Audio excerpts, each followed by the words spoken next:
USAA Insurance. Making insurance easy is our duty. Eligibility restrictions apply. Insurance provided by United Services Automobile Association and its affiliates, San Antonio, Texas. They say credit belongs to the man in the arena who spends himself in a worthy cause. The glory is reserved for the few who, no matter what, answer the call to enter the arena. It echoes out, reverberating across the globe. It only acts to reach the bold, never the timid. The call delivers victory to the deserving and rewards the devoted. For when your time comes, there is only one option. Enter the arena. Fight for the call.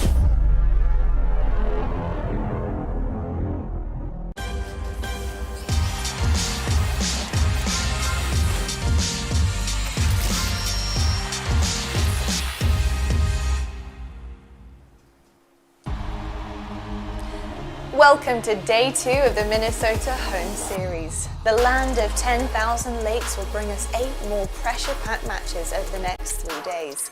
Dallas and Florida are up first and they play a critical match to start things off today. And there are teams, they are ready to go. But we need to take a look right now at the standings because Ultra actually hold a very slim 5-point lead over the defending champs for 2nd seed, while the Mutineers are 30 points away from 6th seed and a winner bracket buy-in champs. These are crucial matches, people. These next couple of weeks mean everything to these teams and towards the end of their season as well. But before we get into the dramatics, let's welcome you into our CDL HQ presented by USAA. Today we have some bangers for sure, and my mates Nameless and Sutter here to help me get you guys ready for it. So guys, Dallas Empire, they have proven that they are ready for LAN and that they can also hang with FaZe. If you remember the final for Major 4, absolutely epic stuff from Dallas Empire, and they're building really on that heading into Major 5 and also for Champs too. But you know, right now 2nd seed is quite a dogfight, especially with our top teams, so only 20 points separating them from Ultra and the Subliners. It's yeah, we got a bit of a boxing match happening, I think, in the next couple of weeks. But gents, I want to know, on a scale of 1 to 10, how confident are you that Dallas will secure that 2nd seed? I'm at a 4. Honestly, Dallas looked great, right? But Toronto Ultra, they've been so consistent. They already have the slight edge on Dallas. And I do think Ultra will beat all the teams here in their group. And it's going to come down to their match, who gets that extra separation. So that would require Dallas, one, to beat all the teams they're supposed to. They have a tough matchup in Florida today already. And then that would require them to also beat the Toronto Ultra, which, you know, for Dallas, they're just now finding their stride, right? They're trying to fix a couple things, but you look at Toronto Ultra, they're just polishing the small things within their gameplay from what is a consistent championship squad. So I do think that Toronto will lock up that 2nd seed, but that's not saying Dallas can't do it. It's definitely possible, but I tend to lean more towards the Ultra boys. Yeah, for me, I'm actually going to go with 2. And the reason why is because Ultra right now, they have that 5-point lead. And Ultra, at least throughout Stage 5, I expect them to go undefeated all the way until they get to that match for Dallas. For Dallas, though, it's kind of scary because obviously they had a good performance at that Major 4, but still they have some tough matchups. They have to play Florida today, so that's going to be a great match. But then also that Minnesota Røkkr match. That one's going to be huge because Toronto, they already took care of that. They already took care of the top competition in this group. But now with Dallas, it just really scares me because it's all going to come down to if they can stay undefeated when they have to meet up against Toronto. I don't think that they're going to be able to do so. And even if they do, Toronto is still going to be the better team. They're going to be able to win that series and just grow that lead a little bit more. Well, I'll tell you what, Empire's opponent today looks to have 8th kind of position in hand at the moment. But this team, Mutineers, are so difficult to gauge because some days they look like absolute slayers and other days they really do fail to rise to the challenge. So their consistency isn't the best probably amongst all of our teams here, especially considering they can look like a top 6 team in some occasions. But with that being said, fill in the blank. Mutineers win if Yeah, they need Skies and Havoc to turn up. You know, I'm going to keep it 100. On land, these guys were not playing well at all. On line, they've been a different beast. On land, it was Neptune. He was carrying. Without him going off and having those crazy elusive movements, getting 2-3 pieces and crazy plays throughout the game, they would have got double bot 3-0 kicked out of the tournament. So I'm looking at these two guys. When they came back and they played their first stage match, they dominated. Skies dominated in particular. It just seems like this Florida team, they're not particularly great at any single game mode. And when they win, it's because everybody is popping off, right? So I need them to finally find that consistency because they do rely on their slaying. And in this match, they're 1-3 in hardpoint in the history of their matches versus the Dallas Empire. You need both of them to be on point. They have to be slaying. They have to take these hardpoints if they have a chance in the series. I completely agree with you on the point on Skies, but instead of Havoc, for me, I'm going to go Neptune. And the reason why is because ever since that guy's entered this team, he's been that spark that they were looking for. Obviously, they haven't seen the kind of success as all these other rookies, but Neptune, he's just been an unbelievable player for this roster. So when you look at this team, it's all about Neptune and Skies. And then that series versus Seattle, they really dominated in the hard point. Skies had a 1.9 and Neptune right there had a 1.36. Those guys really took over. So when you're going up against a team like Dallas, we know that their key to success is in their ARs, because when you slow them down, then the SMGs aren't as reliable as they do not have that freedom to just run around the map. So I feel like if Skies and Neptune can really step up to the plate today, they have a really good shot at taking this one. You know, if I was going to sprinkle a little bit of everything seasoning on everything that you guys have just said, it would be going the extra mile of, I really miss seeing the Awakening Flare. I want to see this guy go off again. This guy was an absolute savage at one point, and I need him to come back. I miss it. But I'll tell you what, moving on, the LA Thieves are actually coming into this weekend with a 2-0 record since they've added John, and they look like a different team. So hopefully this version of the LA Thieves is to stay, especially this late into the season. But I got to tell you, it's probably the best version we've seen so far. Now, it's a huge test against Atlanta FaZe this time round. So what do they need to do to show you guys today that they can really kind of battle it out amongst the top teams here? Yeah, how does anybody prove that they're a top team in our league? Well, it's going toe-to-toe with Atlanta FaZe. You almost have to take them to Game 5 for people to start to really respect your game. And looking at LA Thieves, they do have a solid roster now that's 2-0. They just haven't had that much practice. But looking at them, want them to improve, especially in the Search and Destroy. But John especially, he's had some really big performances on certain maps throughout their 2-game win streak where he was just winning games for them. So I'm looking at him to have another big one, go toe-to-toe with the Tiny Terrors. They definitely need that. And this is a team with a big opportunity right now to gain a ton of confidence, to show that they are championship material, and to gain the utmost respect of every one of their competitors going into Major 5 and going into Champs. They could, with this match, if they win this, they could end up winning all their matches and get the #1 seed going into Major 5. Now imagine that for a team that made so many roster changes to get that type of W going into a major. Yeah, I completely agree with you. They have to play Atlanta FaZe close. But in order for them to do that, you have to see the improvement in their Search and Destroy. So far, since this team has been formed, they're 2-1 in that game mode. Obviously, 2 wins coming versus New York, the loss coming versus London. But in that match versus London, they lost in a 6-1 fashion. There were multiple different rounds where they had the man advantage and they were just getting clutched on. Like the Seany 1v3 and towards bottom wood, the 2v4 to basically end the game. Like those are situations that you have to develop with a new team, especially in Search and Destroy, because that's the one that you barely get to practice. So if they can definitely show up in that game mode versus a team like Atlanta FaZe, the best of the best, and I feel like that's going to be able to tell the story of this team. Obviously, they're not well polished in Search and Destroy, but when you're going up against Atlanta FaZe, you're definitely going to be in the right foot of just getting your gameplay to where you want it to be. Well, you fellas explained what they've got to do, but I need you to tell me now what they're going to do. So, who is winning this match, and how far is it going to go, Nameless? I think it'll be a 3-2. We've seen LA Thieves play good on Moscow Hardpoint. That is obviously a map that FaZe likes to play, so I think they might take their gamble and play that map in this series, which LA Thieves can definitely take that. It's just tough for me to say that they'll take it, because looking at Atlanta FaZe, when it comes to that control, they have the definitive edge against LA Thieves. I think they'll take that, and then it's just going to be tough for LA Thieves. They could take a Search and Destroy, maybe take that Moscow Hardpoint if that's in this series. And if it goes to that Game 5, I definitely have Atlanta FaZe catching up, showing the ice. They're just more polished, more experienced. They just have more gameplay and chemistry on their hands.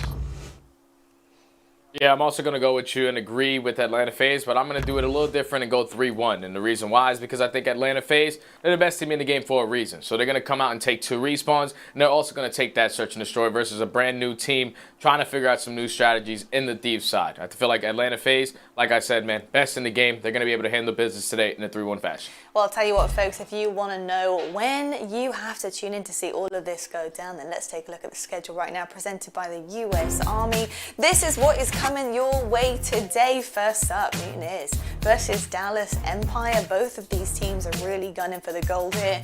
LA Thieves against the Titans Atlanta FaZe, a true test for Thieves, and I suppose for Atlanta too. I'm sure they're trying to extend that map pool to the high heavens. A lot to go down today, two bangers, that is for sure. But I'll tell you what, folks, we're just about ready to love you and leave you, but in the capable hands of Miles and Chance, because coming your way first, Dallas versus Florida, right after the break.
Presented by USAA Insurance. They make it easy to insure your stuff like rigs and gear, and they have your back. Call of Duty League is brought to you by T-Mobile. T-Mobile is the shot caller in 5G. Lead the game from the lobby to the last push with America's largest, fastest, and now most reliable 5G network. Ladies and gentlemen, welcome back to the Call of Duty League. It's time to get the show on the road. The fires have been lit and the tires have been kicked, and now we're going to see Dallas Empire take on the Florida Mutineers. Can't wait to get into this one, friends. Playoffs. There are hopes for some of these teams looming in the distance, but not for either of those two. Those guys are sweet. But look, so far we see the team on the far left-hand side who have secured the winner's bracket. Of course, FaZe, Ultra Empire, and Subliners. That top 8, though, also secured for OpTic, Røkkr, and Thieves, fighting for that very final spot. Right now, the Mutineers, of course, in a favourable position. But after today, if the Mutineers can win against Empire, let's face it, Chance, it is over. The Ravens and Surge, they will not be coming to the playoffs. They will not be coming to Los Angeles. They should not bring a hat, sunscreen, or the sandals, flip-flops, whatever you want to call them. It ain't happening for them, but we will see. Their fate now hangs in the balance. My name is Miles, his name's Chance. How you doing, brother? Welcome to the show. I'm doing fantastic. It's nice to make sure we're getting this like top 8 smoothed out, ready to go, and we are on the finish line getting ready to end the year. But even just today, I'm excited because the matches we have are some of the best we have had in quite some time. I think it's going to be a great day of Call of Duty. Today's going to be a spicy one for sure, whether it's the fate of those teams hanging in the balance or just the fact that right now everyone's looking pretty good. This should be a great day of games. But let's get this show on the road, friends. Let's introduce our first team, Dallas Empire. Dallas Empire have smashed the gates open. Spivot! What a brilliant three-piece! Oh, it's a shot punch! Oh no! Once again, they saved the day. Chance, what do we think of the Empire right now? Everything's starting to come together, starting to click with Vivid in the roster. And again, a second place finish at Major 4 was a wonderful surprise, a delight for a lot of the Empire fans. But mate, what do you make of their chances to go against the Mutineers? I mean, if you were to look at like the total cast that Dallas has had the entire year, you're just looking at like too many cooks, right? Too many switches have been made, but this seems to be the one where they have finalized it. They have found this sweet spot that they want, and the fact that they're coming off of a top 2 finish at the last major, and that's with like early improvements from Vivid getting integrated into the team. I think this team still has a long way to go and potentially could end up being the best, but I think they've done a fantastic job over the past month and a half, whatever it's been. trust the process, etc., etc. Again, kudos to everyone there in the supporting staff for getting the squad together. But their opponents now, another team that's gone from strength to strength. We heard Nameless talking about their improvements and how dominant they looked on land. But now we're back at home, we're back online. They've got a tough match ahead of them. Time to meet the Florida Mutineers.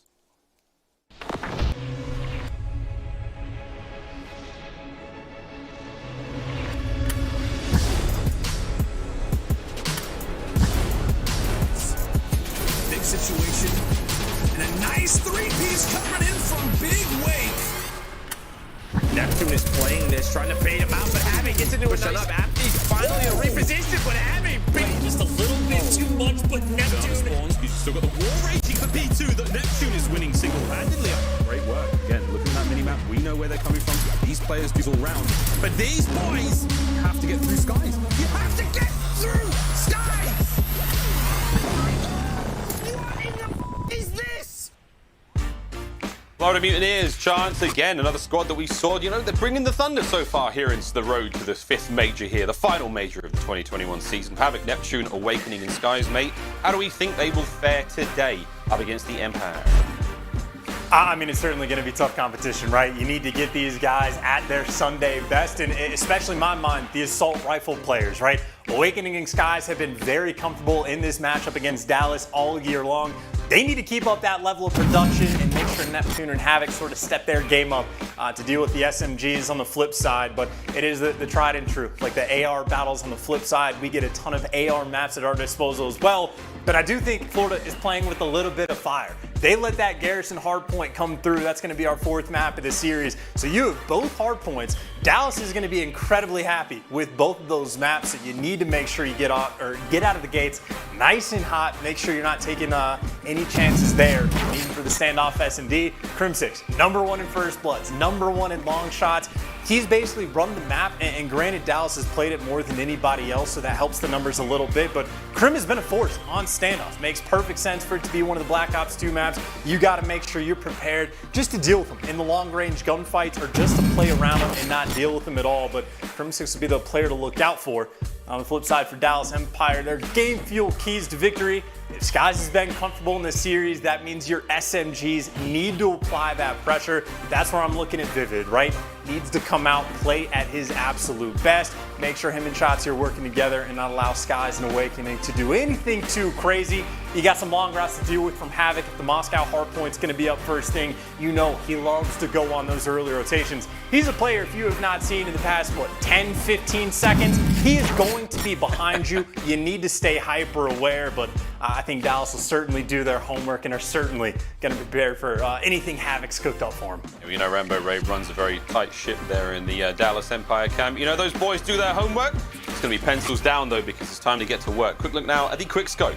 Brought to you by Scuff, and again, a tale of basically one team right now is Dallas running the show so far, trying to get that 2nd spot here in the CDL points from chance. As far as the quick scope goes, I mean, so much has happened, so much has changed in these rosters. I mean, this is just a testament to Dallas's, you know, up and down, I suppose. They've had so much success, but at times it's been a little bit rough, mixed results. We'll see if they can find a big win today in that control mode as well. We do have the maps and modes almost ready to rock and roll, friends. Can't wait to see how this one's gonna go. Here we are, though. Moscow to start things off. That standoff search and destroy. Keep an eye out for Crim. Raid control for map number 3, that Garrison hardpoint. A big favorite there for Florida. And Moscow search and destroy if we have to go all the way to game 5. And chance, I'd love to go game 5. Look at those little Lenins, either ends, like bookends, you know what I mean? Moscow to Moscow. But let's get into this one, mate. Anything that sticks out big time there for maps and modes?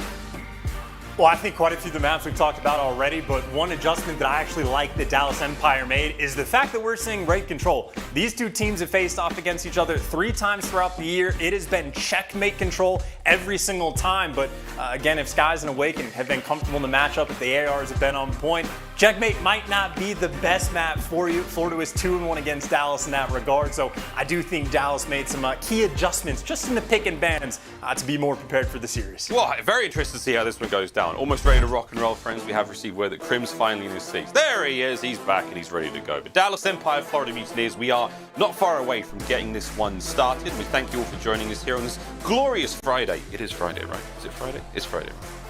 Yes, it's Friday, baby. Gotta get down on Friday, but here we go. Almost ready to get into map number 1. Again, Moscow hardpoint will be that first. And for Dallas, we'll see if this one goes their way. But again, keys have been touched upon, the game fuel keys to victory. Keep your eye out for Havoc, look for those long routes. And again, Moscow, she's a cruel mistress, Chance. It's that long rotations. If you don't get there first, you're going to miss out on those sweet points. Breaks have got to be good. And I tell you what, a couple of days ago, I had the joy of working with the guys from the COD Rec League CRL. We saw a crazy Moscow hardpoint between their teams, and it was a ton of fun. See if we get the same level of shenanigans here in the Call of Duty League. Mutineers, Empire, map number 1, dudes. Let's get it. And you saw the record, right? 9-4 for both of these teams, a strong map for each squad. I will say on the flip side for Dallas, though, they have won the past 4 in a row of the Moscow hardpoints they played. The last time they lost it was to the Florida Mutineers. So Florida picked it. It is a great map for them, but by no means is it a shabby one for Dallas either, who right off the opening break pretty much get control of the hill. And if you're worried about the long routes, Vivid, he's playing her corner up top white, expecting the flank to come through, but Havoc a little bit more patient, at least finds that gunfight win over towards Eskies. And this is quite a reserved opening from both teams so far, not quite as frantic as we expect. Crim gets himself involved, but there's going to be a lot of Mutineers players there in the point now, closely contesting this one. A 3-man hit now through mid, trying to just grab time on first. Typically, we don't see that much time on first, but right now, Mutineers is certainly making a case for it. They will be in the teal arrows on the minimap. The white will be Dallas Empire. Guys now looking to hit that boulevard side of the map, make their way across. There's going to be some nice kills, some good defense out of Dallas, but the clock's still ticking, Chance in favor of the Mutineers. I mean, eventually, it just comes down to that opening break, right? Havoc just has a little bit more patience over towards those Eskies fights, and eventually they're going to have the man up towards the hill. Dallas, though, have done a very nice job not losing those spawns, making sure they get the setup, get that rotation, and Shotzzy playing the off angle just to get a little bit of information, try to catch as many players coming down the street as he can. Meanwhile, his team just hanging out inside the hard point. This has been pressure-free. No one from Florida has gotten anywhere near the contest. They're getting picked off long before they can ever have any sort of team push. It's a nice disciplined opener here from Dallas, but here we go. A very slow, and I mean very slow and steady approach now from the Mutineers. They want to make this one count, and here we go. Havoc's in on the point. Oh, that would have been a nice kill onto Crim. Not going to get it. Neptune now dicing with a bit of trouble on the front lines. Slippery shots. He will be the one to drop. Neptune does get it. 2 in a row for him now, but Dallas have still got the point. Chance, all that time spent, 40+ seconds now passed in the hard point, and Dallas have managed to get most of it. And here we go, an interesting look from both teams as we rotate over to Fountain, over to third. Yeah, if you have a super comfortable P2 hold where you basically lock it down for the full 60, you're going to have all the time in the world to try to set up for this break. And they're trying to get every man in position. They are trying to work themselves around the bank side of the map. And Awakening, well, feels the pressure. He gets 2v1. He gets taken down. But Havoc, the lone man inside of bank, is there just to try and stop this push. And stop it, he does. Picks up the 2-piece, gets the help for the third. And that is a very clean rotation from Florida, who are trying to respond with a full 60 on P2 with a full 60 of their own. Another slow and steady break is in the cards now for Dallas as they make their way forward. Shotzzy's going to get in close, and I'd love to get in there fast if we can. Let's go for a quick Astro Gaming listen in with Dallas Empire. What's mid glass, Havoc? Turn on. Be buzzed. Nice going. Yeah, give me the I don't see bus. You still don't see anything? One's glass again. Yeah, I'm playing Olden. Glass done. One for 2 AR, Caesar and Awakening. One's Awakening. I flash him. Yo, he's I'll have it done. Yeah, we're Awakening, so I'm gonna push up you. What do you have to get down? I got him. In the back, Caesar. Done. I got it. Behind me. Glass. Snap. I don't know where he went. He could go there's one P2 probably, right? Yeah. I'm holding the sand. I got time. I'm watching bank and cut. Already bank. No, cut. There's 2. He's back bank. One's our window. One's gonna go pillar. Pillars wall. One's our window in. I'm holding. He's pinching me. He's going back to Art now. Havoc good. Behind you, Art. He's going to Art. And that's Mid. Mid. One shot. Mid away. He's our window. I need help. Yo, back left, clay spot. Back left, clay spot. Taxi hurt. Sorry. Our window dead. Yo, I saw behind. Nice. One shot. Mid. I might be behind him on bank. Yeah, I spawned behind him. Just spawning. Yo, plan and what's the plus? 2. I'm gonna glass. Pillar. Go ahead. I think around Oh, Pillar you're dead. stuck. Pillar, One no, half an hill. He's dead. nice. Ender. So Awakening might Ender, you can probably get time. I'm getting glass. it. Glass Awakening. He's going glass to. I have it. I'm not sure Stop. now. I think Oh, still he's glass. gotta go Still deep glass. right. Taxi. Glass dead. Nice. One's Good probably win, on dude. Yo, Estes. Havoc has you. He went down the hill. Yep, I'm on top right now. It's only Havoc. Nothing Havoc on hill. Yeah, that's be our side, guys. I'm about to push, I'm pushing out. Yeah, I'm going Estes again. He's Røkkr track and he went ticket corner. He's still ticket. I need it. One shot, take it dead. One was F-piece. Yo, P2. He's top P2 right now. Yeah, go awakening. Glass, watch out. Big one. He's under S-piece. He went up S-piece. Havoc. Nice, up S-piece. Last guy. We're looking for... Laundry. Get time. I'm gonna push him P2. Yeah, one guy's back yellow. One's rapping for street. Yo, plat. I need it. Guys, this is a very, very close hard point between both teams right now. I mean, only player we're really seeing pop off is Neptune, but is there anything in the comms there from Dallas Empire for you that really felt like there's something they can change here? Well, nothing really they could change, right? I think one of the more difficult tasks they have ahead of them is trying to deal with Havoc. Even on this P1 hill, he was taking a long route, found a flank, but they've managed everything pretty well. And iLLeY going on the rotation, finds a couple of kills and gets the win on Neptune as well. And well, that's going to be the gunfight win that secures, well, I would say the spawns. Maybe he only has one player spawn up near him, and he was not prepared for that pressure to be there that quick. Florida making the best of the spawns they were able to get. But hey, speaking of spawns, all of Dallas right on the bottom side of Police and Havoc. Just too many players for him to shoot.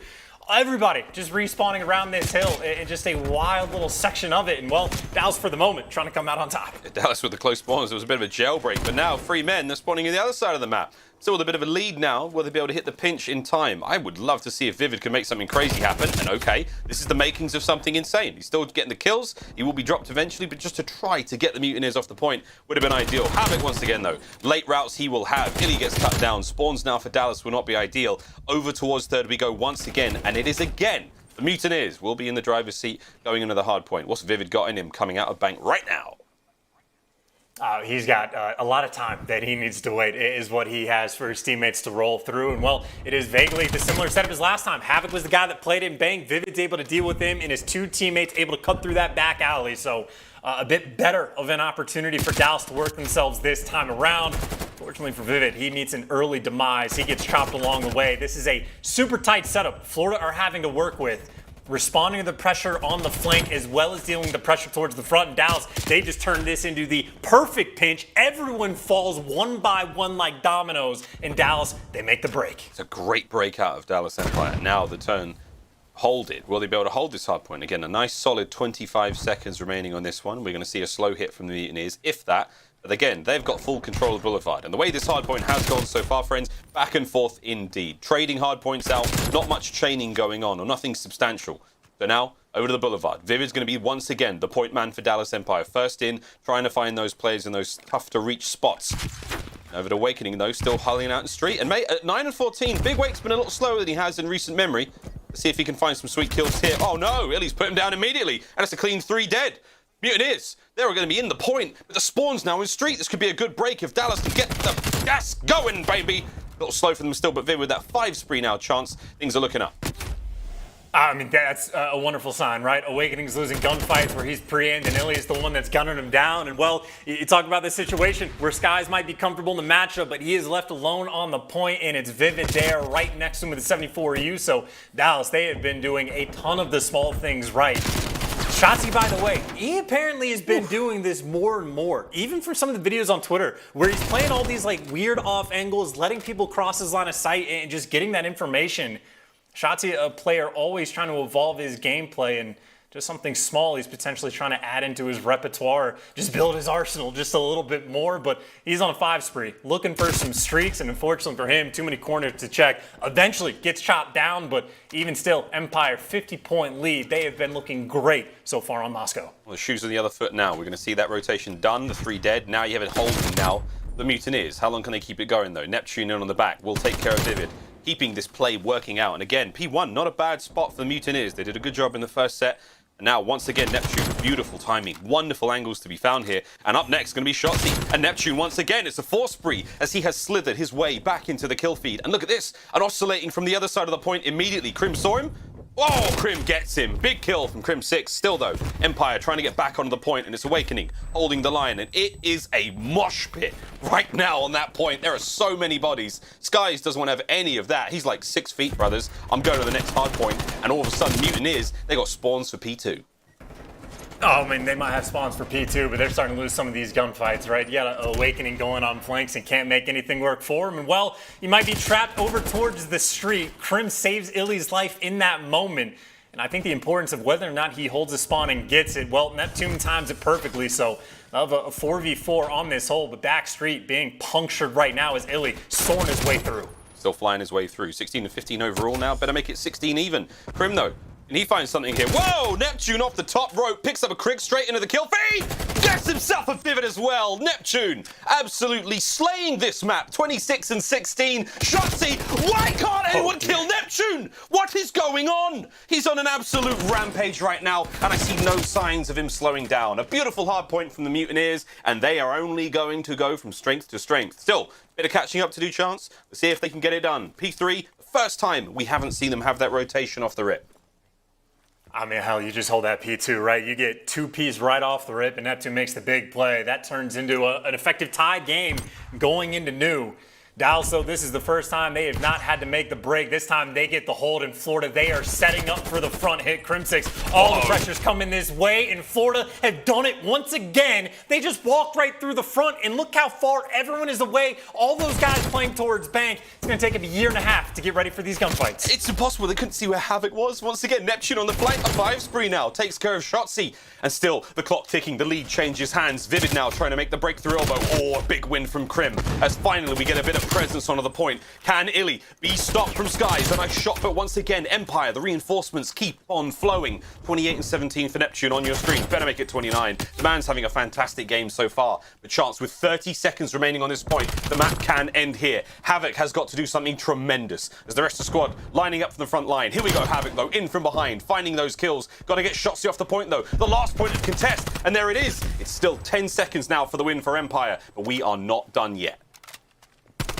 And awkward timing right there, and Havoc's going to fall, but this just turns into a foot race over towards new. Dallas Empire, they got the first 2 bodies ready for the gunfights, but important gunfights to win, and Vivid gets caught.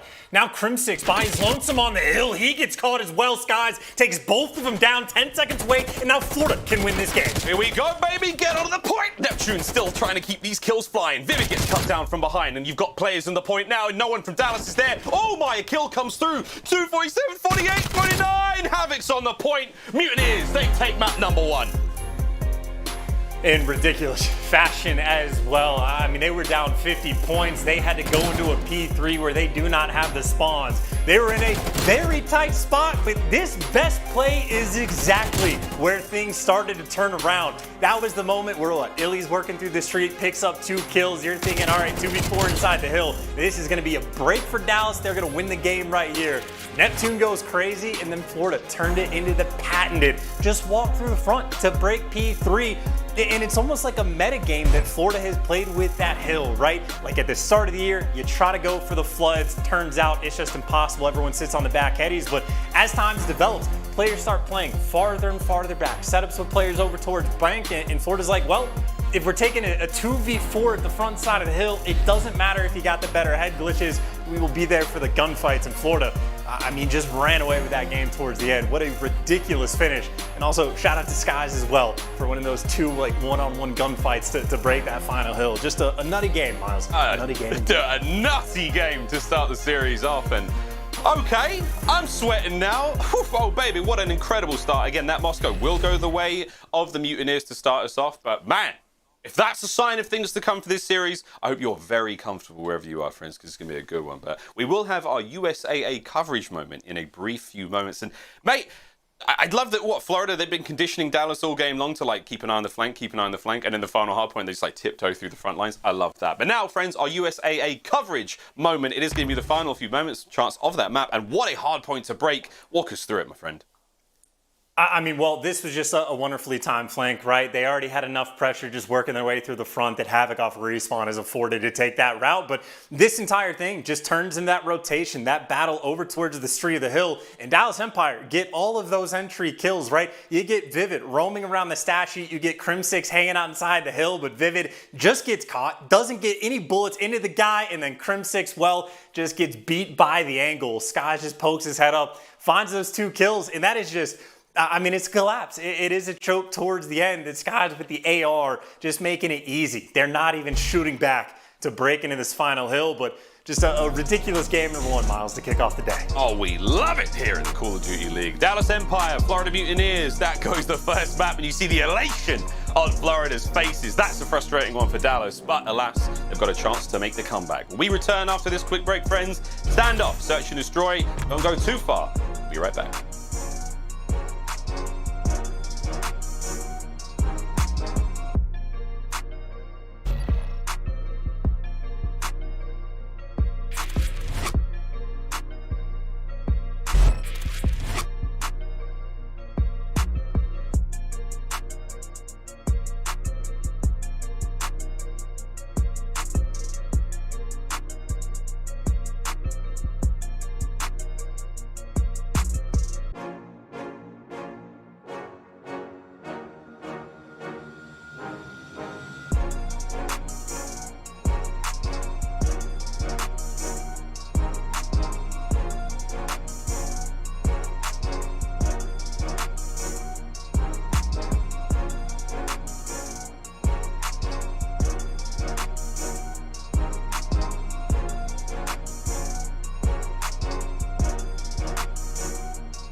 The Call of Duty League is presented by the US Army. What's your warrior? Presented by USAA. Getting insurance with USAA is easier than level 1. Learn more at usaa.com/insurance. Oh, ladies and gentlemen, we are back. Almost time to get into Standoff, Search and Destroy, map number 2 here in this illustrious series between the Dallas Empire and the Florida Mutineers. And look, mate, I don't know what I expected going into this one. I don't know what I expected coming into this week because the pick'ems have been a little bit up and down, it has to be said. Chance, where are you leaning for this one, man? You gave us the stats, you gave us the game from keys to victory to start this one, but going in to Search and Destroy, given the way that Webtune is playing, where are we going here, mate? What do we feel? I don't know. I can't remember if I did my pick'ems either. I might have dropped the ball on that one, but you got to tip the captain, Neptune or Webtune, whatever you want to call him, because I think he was the only player positive in the entire lobby. So that is ridiculous in its own right. But the standoff S&D, I think the player to look at least at the start of the rounds, is going to be Crimsix. He is #1 in the game on standoff in terms of first bloods. #1 in the game in terms of long shots. He always opens up these rounds on a positive note. And as far as the head-to-head goes, well, fairly comparable down the line. The biggest gap, though, is that first blood, right? Dallas #1 in first blood percentage. Florida about that halfway mark in the league, coming in at 6. And again on this map, with a team that is phenomenal in the first blood category, with Crimsix on standoff, his bread and butter, you gotta be aware, right? And this might turn into a situation where Skies Are Awakening wants to square up, right? You know some of the spots Crim is gonna play. You can go and take those gunfights if you want, but better be damn sure you are going to win them, because Crim has been the Terminator on this map. The Terminator. That's another sort of, I know, it's already gone into that other game, we build things for children. Stand Up, Search and Destroy, friends, coming up next. I was just gonna say, it'd be great to get Arnie in this one, but hey man, it's been done. Stand Up, Search and Destroy though, Chance. Again, if the stats are anything to go by, it's gonna be a good game. Look out for the Dallas hitting those first bloods, and a statistical favor for them in the defensive rounds. Mutineers though, they're on the offense. We'll see how they fare. Those should be the good ones for them. Anything can and probably will happen here in the Call of Duty League, my friend. Standoff, Search and Destroy, map number 2. We're all loaded in. I'm hot to trot, and so are the Mutineers. We'll be kicking it off with them first. They're on defense. Dallas Empire, they'll be attacking.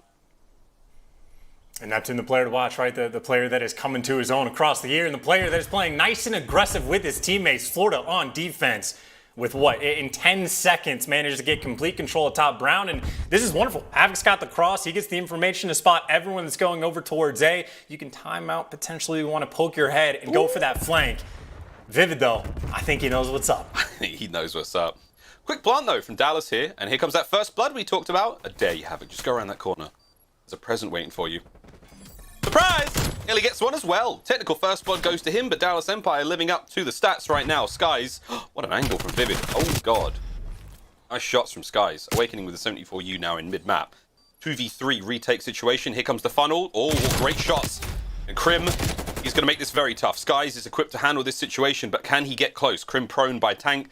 15 seconds on the clock. iLLeY way deep. This is going to be a tough one, and tough indeed. Dallas Empire, don't let it slip. First blood, first round. All good. And that is truly just the perfect setup that they had, right? Because I was thinking Florida, you get middle map control straight off the rip. You have the idea from Havoc who can just like slide over and kill the guy with bomb. In my mind, whenever he wants, the perfect setup from Vivid to make sure that he's got the coverage. No one's sneaking into L without him knowing about it. And even the AR is looking out over top. I think Crim had to have had shots in almost every single player on Florida that fell in that round. So certainly racking up some assists. Dallas do take that early lead, but Florida loving the middle of the map. Already, ground control taken again on offense. Hugging it, loving it, cherishing it. Will it pay off? It does. Neptune, first blood.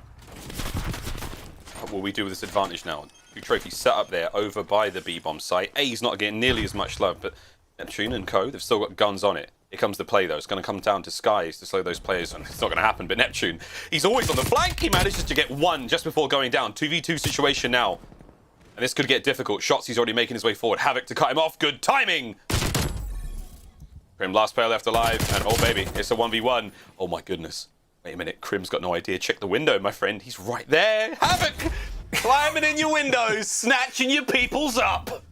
Another round. And a good one from the Mutineers. Charles, this is a delightful search and destroy so far, mate. Thank you. And I think this is Florida, like, at their best potentially as well, right? You get the first blood, you get Neptune finding the perfect timing to go on the flank. And even though he gets caught, well, you get SMG number 2, who also loves the flank, who gets perfect timing, jumping up through the window. So Florida making great use of the players they have at their disposal, and a nice bounce back round to get that offensive dub. Dallas last time they were on the attack, leaned over towards A, had the perfect setup to deal with the pressure Florida was trying to put on the map, and this time mixing things up. Crimsix back towards his home. This is where he finds the first bloods and gets those long shots, and there's a lot of players on Florida trying to keep him at bay.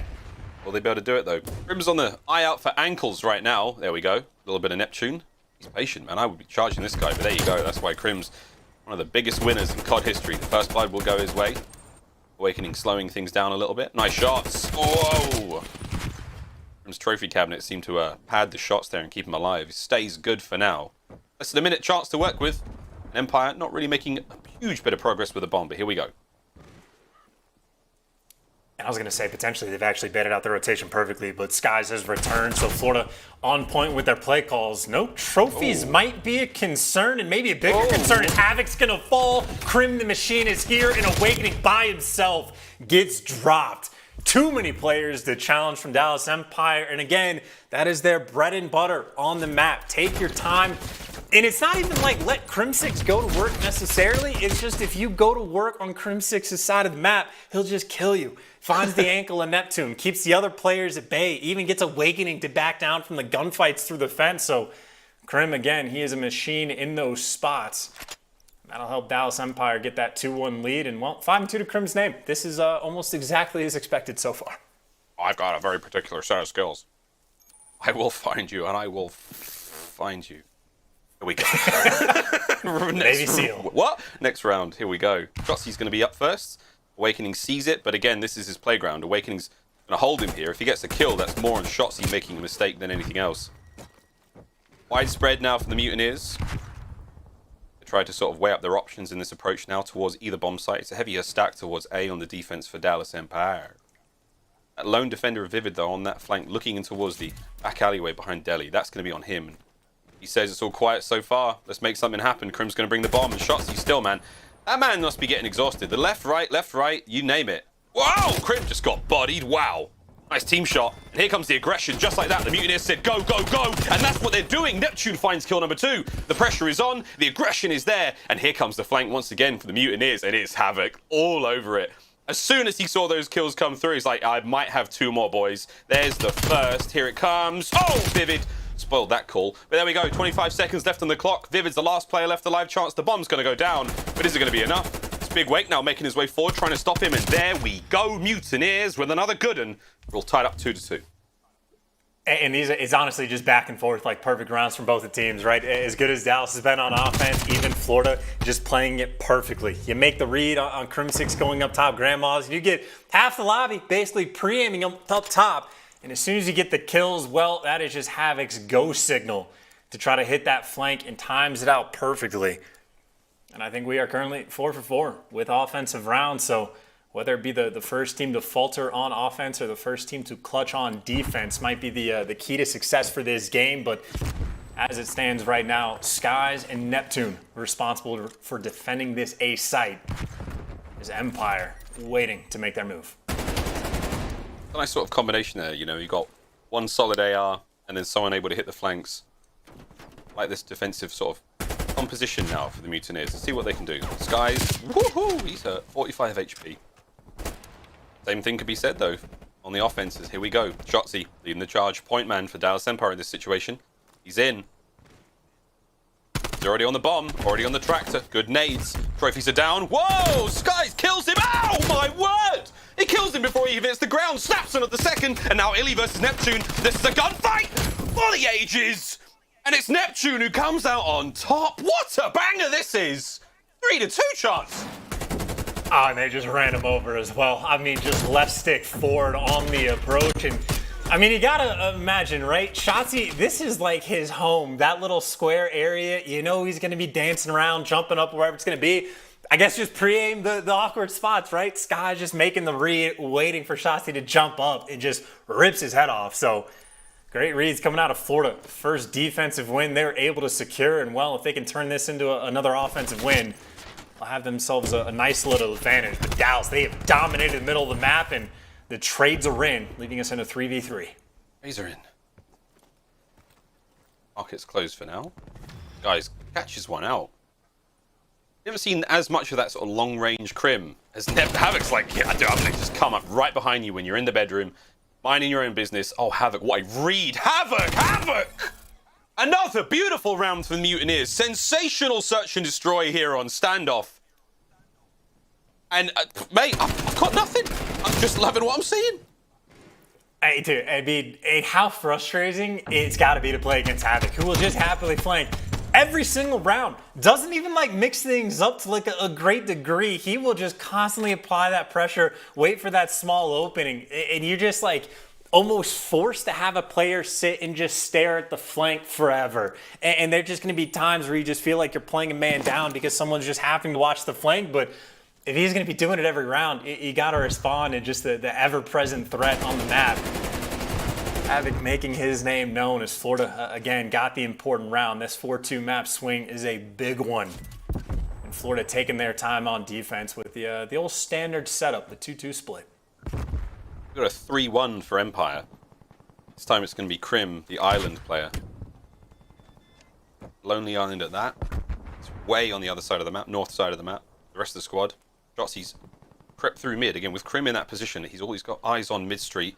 This is great. Shotzzy can stay here for a while. Bomb may be planted in this spot, but you have to get it forward for now. Here comes that difficult moment chance where you start to think about where are they? Where could they be? What don't we have eyes on? Mutineers getting a little bit antsy. Bomb planted. Here we go, friends. Now the party starts. And I was going to say, Shotzzy he's in the perfect spot. His teammates can all hide in corners until he starts feeding him the information, or you can find the first bloods as well. Vivi going to strike, but if you don't turn to your left, Shotzzy, he's going to read this entire thing and be the dagger in the round.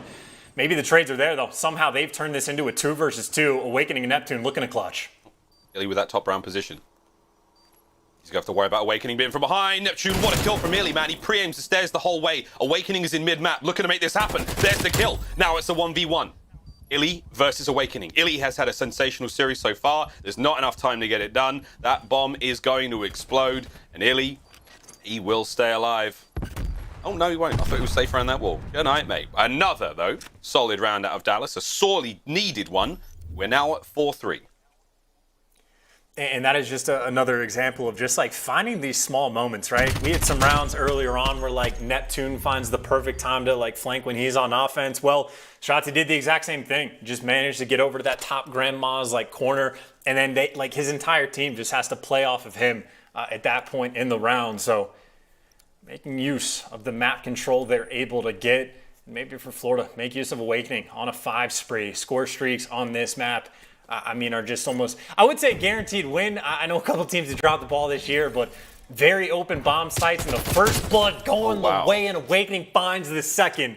6th spree for him, and Florida with a massive advantage on the round. And by massive, I mean they've done it already. AR picks everywhere on the map. Those Dallas players falling one by one. That was a brilliant start. Awakening's 6th kill there, and man alive. Got themselves some streaks to play with potentially in the next round, and could be the final round. If the Mutineers can continue to have their way with Dallas, and oh baby, here we go. Once more onto the breach for Dallas. If they can keep this going, they've got to bring themselves 3 straight to win it. Awakening at 10-3, that's 7 in a row. That's an artillery, and if he sneezes or picks a trophy down and catches himself a bit of utility, he may well get the cruise as well. But here we go. Shotzzy with bomb in hand. It's another offensive round. They've been good for both teams. Chance, let's get it. Dallas Empire taking their time on the attack. Even Crimsix has mixed up the spots just a little bit. He's playing top market this time, so maybe an idea for a Sky's potentially work himself through A, but Sky's not the player that flanks all too often. Right now, they're just trying to feel out this round. Shotzzy doing his dance up top, and right now, nobody making moves. I would say a possible concern right now for Florida is 1, getting wall banged, and 2, not letting this bomb get planted. But if Neptune's inside of Delhi, he can try to strike whenever he wants, and everybody trying to play their lives as, well, the artillery gets pinged but not called in just yet. See the dots, but we won't see the shots, as now iLLeY creeping forward, trying to find something. I like this angle. Potential for disaster. There it is. Awakening's up next. The timing for iLLeY to stay alive now is great, but again, trying to hold down that mid-map while the bomb gets planted. Here comes the blind fire. Both bomb sites covered. Both of them open air. And here we go. Vivid. Chances on. What a kill that was. Staying alive right now. It's a 3v2. Neptune's still going to be able to get the bomb down. The defenders will shuffle. And this is going to be a hard one for Neptune and Awakening, as Crim, he just appeared in the top left side of the screen. Oh, God, Chance, it's over! It's over! Oh. I can't. Over before even Dallas can try to figure out what just happened. That was just the instant call to hop it, right? You're calling in the artillery. You know everybody's running inside, and Neptune's like, hey, I'm going to hop it straight away. It's the only way we win this round. And Awakening, we heard him shooting in the background. I don't even know if he was shooting at anybody at all. I think he might have just been like raining in some shots just to keep Dallas distracted, because nobody was home to check the bomb. Nobody there in time. And Florida Mutineers, what almost feels like they have just snuck away with the past 2 maps, but maybe sneak isn't the right word, because that standoff was a little bit closer to domination. Yeah, Crim had eyes on it, but not a lot he could have done there, man. I mean, again, great artillery usage gets the defenders off the bomb, and brilliant stuff all round. A lovely set of plays and wonderful rounds there from the Mutineers. I mean, dude, that was a masterclass at times. Awakening going huge. Big Wake looking like sort of early 2021 there, with the 11-4-7 spree there. Again, he was one of the few players to consistently hit double-digit kills there in search and destroy game modes. You love to see it. Dallas, though, that's going to be a bit of a stinger. And that, Chance, I'm shocked. It's a 2-0 so far here in the series. Didn't see this coming. Didn't see this. This was not in the script. I'm very shocked, my friend. What do you make of the search? Just good work from Florida. I think even one of the most recent times that Florida's played them, they played them on like an express and 6-0'd them. This time not as dominant, but Florida at times has their numbers. I think Havoc is a big reason why, right? Him and Neptune consistently hitting those flanks, and eventually Dallas just forced to turtle up, and then Awakening can just absolutely go to work. But even still, 2-0 lead, it is not the safest place for Florida, because the next couple maps we have, especially if Dallas are able to get this control, the later half of the series are maps Dallas loves to play. So by no means, in my mind, is this series over. We got you have something tactical play coming in just a moment now, friends. And yeah, there we go, man. What a crazy search and destroy this one was, Chance. This was, again, another beautiful set of flanks. I mean, whether everyone was playing brilliantly in this map and series, but again, for Florida Mutineers, just that bit faster. Even with the first bloods not going their way, statistical advantage to Dallas. This was an incredible bit of play coming out of the Mutineers. And I'm trying to remember, this is the bully round. Yeah, this is where Shotzzy just gets picked jumping over, and Skies and Neptune, whoever he's working with, just sprint straight at them and get the trades towards the end. That is a very quick bounce back round, and on defense to be able to strike like that, that was the round that really set them apart. It was the first defensive round. They had won all game. Indeed. Well, we're going to take a very quick commercial break, friends, and Chance, you called it. We're going to have a raid control coming up after this break. Will it be a 3-0, or will we see Dallas try to pull this one back, one map at a time? Find out after this break.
Seany, the official eyewear for the CDL. Armor your eyes with Seany Blocks blue light protection glasses by visiting seany.com/gaming. Scuff, the official controller of the Call of Duty League. Call of Duty League is brought to you by T-Mobile. T-Mobile is the shot caller in 5G. Lead the game from the lobby to the last push with America's largest, fastest, and now most reliable 5G network. What is good, everyone? Today the team and I will be painting the Minnesota Røkkr logo from memory. We're not gonna be able to look at it. Grab your tools, grab your accessories here. Only have 10 minutes to create the logo. Let's go. We've been here before. Have we? Nope. Bro, my memory is just gone. I'm feeling good about this. Dude, I messed mine up so bad, bro. Black on this side, right? Bro, I gotta change this up, bro. Leonardo da Vinci? He ain't got nothing on me. At this point, I'm just going rogue, bro. Mike's going hard over there. He's kind of scaring me. This is some good work out of us. I'm not gonna lie. We put in some work. This is, and now we're just gonna show you guys. Bob Here it is. he's like.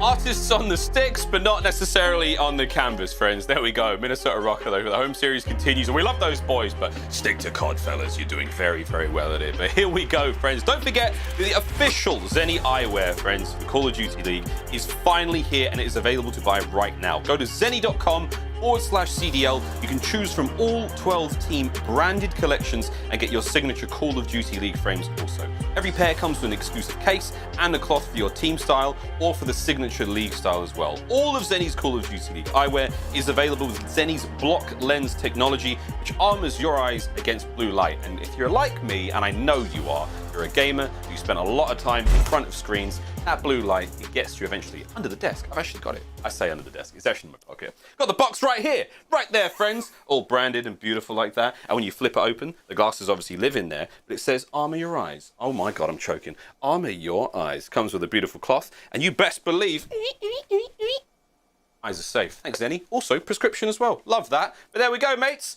Love ourselves some Seany eyewear here at the Call of Duty League, and you know who else really needs them right now? It's Vivid, because the man, I mean, sometimes it's this, sometimes it's all John Cena, and other times, you know, he's, I don't know, what's the opposite of this, Chance? It's really good? I don't know. I've actually got no idea what that means. You can't see me. I've choked here. I've just choked. I dropped the box. I've choked. It's all bad. He's going 31 and 32 so far. Big plays out of him today, man, but still down 0-2 in the series. I mean, I think really just the story of the series is you drop the ball towards the end of the hard point right on Moscow, and you just allow Florida to end up clutching up. And then you sort of get bullied out on standoff. But again, Florida at times, they just flip that switch and search and destroy and take you to task. But Vivid, absolutely the player to look at, right? I think on Checkmate specifically, it is not a map he has enjoyed playing throughout the course of the year. And that is the map, Checkmate Control, that they have squared up on the past 3 times that they have played each other. Dallas have made the adjustments. They end up taking out that map, so instead we will be seeing a raid control. In my mind, a smart move for Dallas Empire. I think Florida, this is one of their weakest control maps, so I think if you can take it down here, try to turn your series around. And even for the map board, you get a Garrison hardpoint where Dallas Empire love to play on that map, so there's potential for some fight, but you're gonna have to deal with the playmakers of Florida because they have been on point pretty much the entire series. No, seriously. The real point now for me is that, you know, Florida Mutineers, at this stage of the league, I suppose, the entire season, all of your weak maps, you got to start turning them into stronger ones. So a weakness they've had for a long, long time, I want to know what kind of work they've been doing in the background, try to elevate that. And again, I think Dallas, they could be caught unaware here. Got to be prepared for quite literally anything. Bring that A game, try to force us to a map number 4. Otherwise, a 3-0. I mean, it's been a close series, there's no doubt. It's been a lot of fun. That would be a shocker to me, though. Here we go into map number 3, Raid Control. Mutineers versus Empire. Let's get it. And it is worth pointing out, right, that the 2-6 record that Florida has on this map, they've been getting some more wins recently. They pulled off a Raid Control win against New York not too long ago, but maybe with some, small windows of opportunity for success overall, it is the case that they've just been getting bullied out, but so far so good. On the defensive opening break, you get Neptune and Co. trying to pierce through the middle of the map, and maybe after finding the kills, just swarming on the point, trying to take Crim down, but Crim wins the first gunfight and stays alive, at least for a few more moments. Yep, stays alive. Quick contest. Good job out of Skies. Clean him out. trying to slowly drain the progress. There we go. The first segment went by real fast. Whoa, baby, there's Vivid. There's that John Cena. I still don't know what that really means, but well done to him for getting those 2 sweet kills. Over back on towards the A zone we go. The second segment goes for Dallas. And Shotzzy and iLLeY, they're going to slide from rock to rock. And the hard place, oh, it's going to be Havok right now. He's the hardest point to get through. And Crim, eyes on him. Pushes players back. I love this aggression, though, out of Havok, trying to find those players in the defending or the attacking spawn. But now they're going to get pushed out. Chance loads of time to work with. 2 minutes on the clock. We go to B. And already you got some pressure on, right? Havok trying to flank instead of going for the control and awakening. Gun stopped working in the middle of the fight. Well, Vivid will take advantage of it. He might end up getting traded out and maybe up to Shotzzy to try to make the hero play. I think Florida, for the moment, completely unaware that Shotzzy has gotten behind enemy lines, or maybe with Sky's positioning, they know that he's gotten through. So Florida on top of the ball for the moment, heavily working towards the middle of the map. But Shotzzy, they might know he's behind him, but they don't know where he's going to strike from. And well, the strike, not even going to come from the middle of the map. Shotzzy waiting to pounce. Delayed. He's really weighing up his options. And there's one. Oh, what a shot punch out of Awakening. He just shot him right out of his gaming chair. Wow, man. And just like that, that was 4 dead. Mutineers are like, now we push. Still plenty of time to work with. You want to move that front line forward now to the Mutineers. And just like that, another 2, another 3, another 4. It's 4. God. It's another 2 dead. It's another down. It's 8 kills in a row right now for the entire team. Can they find any more? Skies? I mean, this would be ridiculous. There's not done. It's a little bit of back and forth, and it is absolute bloody chaos. But with all that done, Chance, a lot of time spent. Less than a minute remaining now. And you just end up challenging into a 2v1 gunfight. iLLeY, though, making things a little bit interesting. He's at least been able to cross past pool steps, and considering you got 4-man white 2 lives in a row, Dallas trying to make the best of the bad situation. Unfortunately, they are down on lives, and they have 0 ticks progression. They're going to need pretty much to get a clean 4 down of their own, and, well, sliding outside a Tiki like that, not going to make it happen. And Shotzzy and Vivid living around Kitchen trying to take these players down, but Sky's just 2 on point, staying alive inside of Tiki, at least for the moment, slowing that push down. It's a good bit of work, but there we go, 20 seconds left. Now Dallas, only 2 of them remain. A lot of lives to work with now for the Florida Mutineers, and I worried it was going to be a very, very interesting sight. How do we see Florida play this? And so far, this opening defensive round has been a delight. They will take it quite comfortably. Man alive, those back-to-back 4 downs. Not an easy thing to do. That is truly sublime teamwork when out the Mutineers. And, I mean, keep in mind, Florida has the worst KD on this map for defensive rounds. They have not had a ton of success.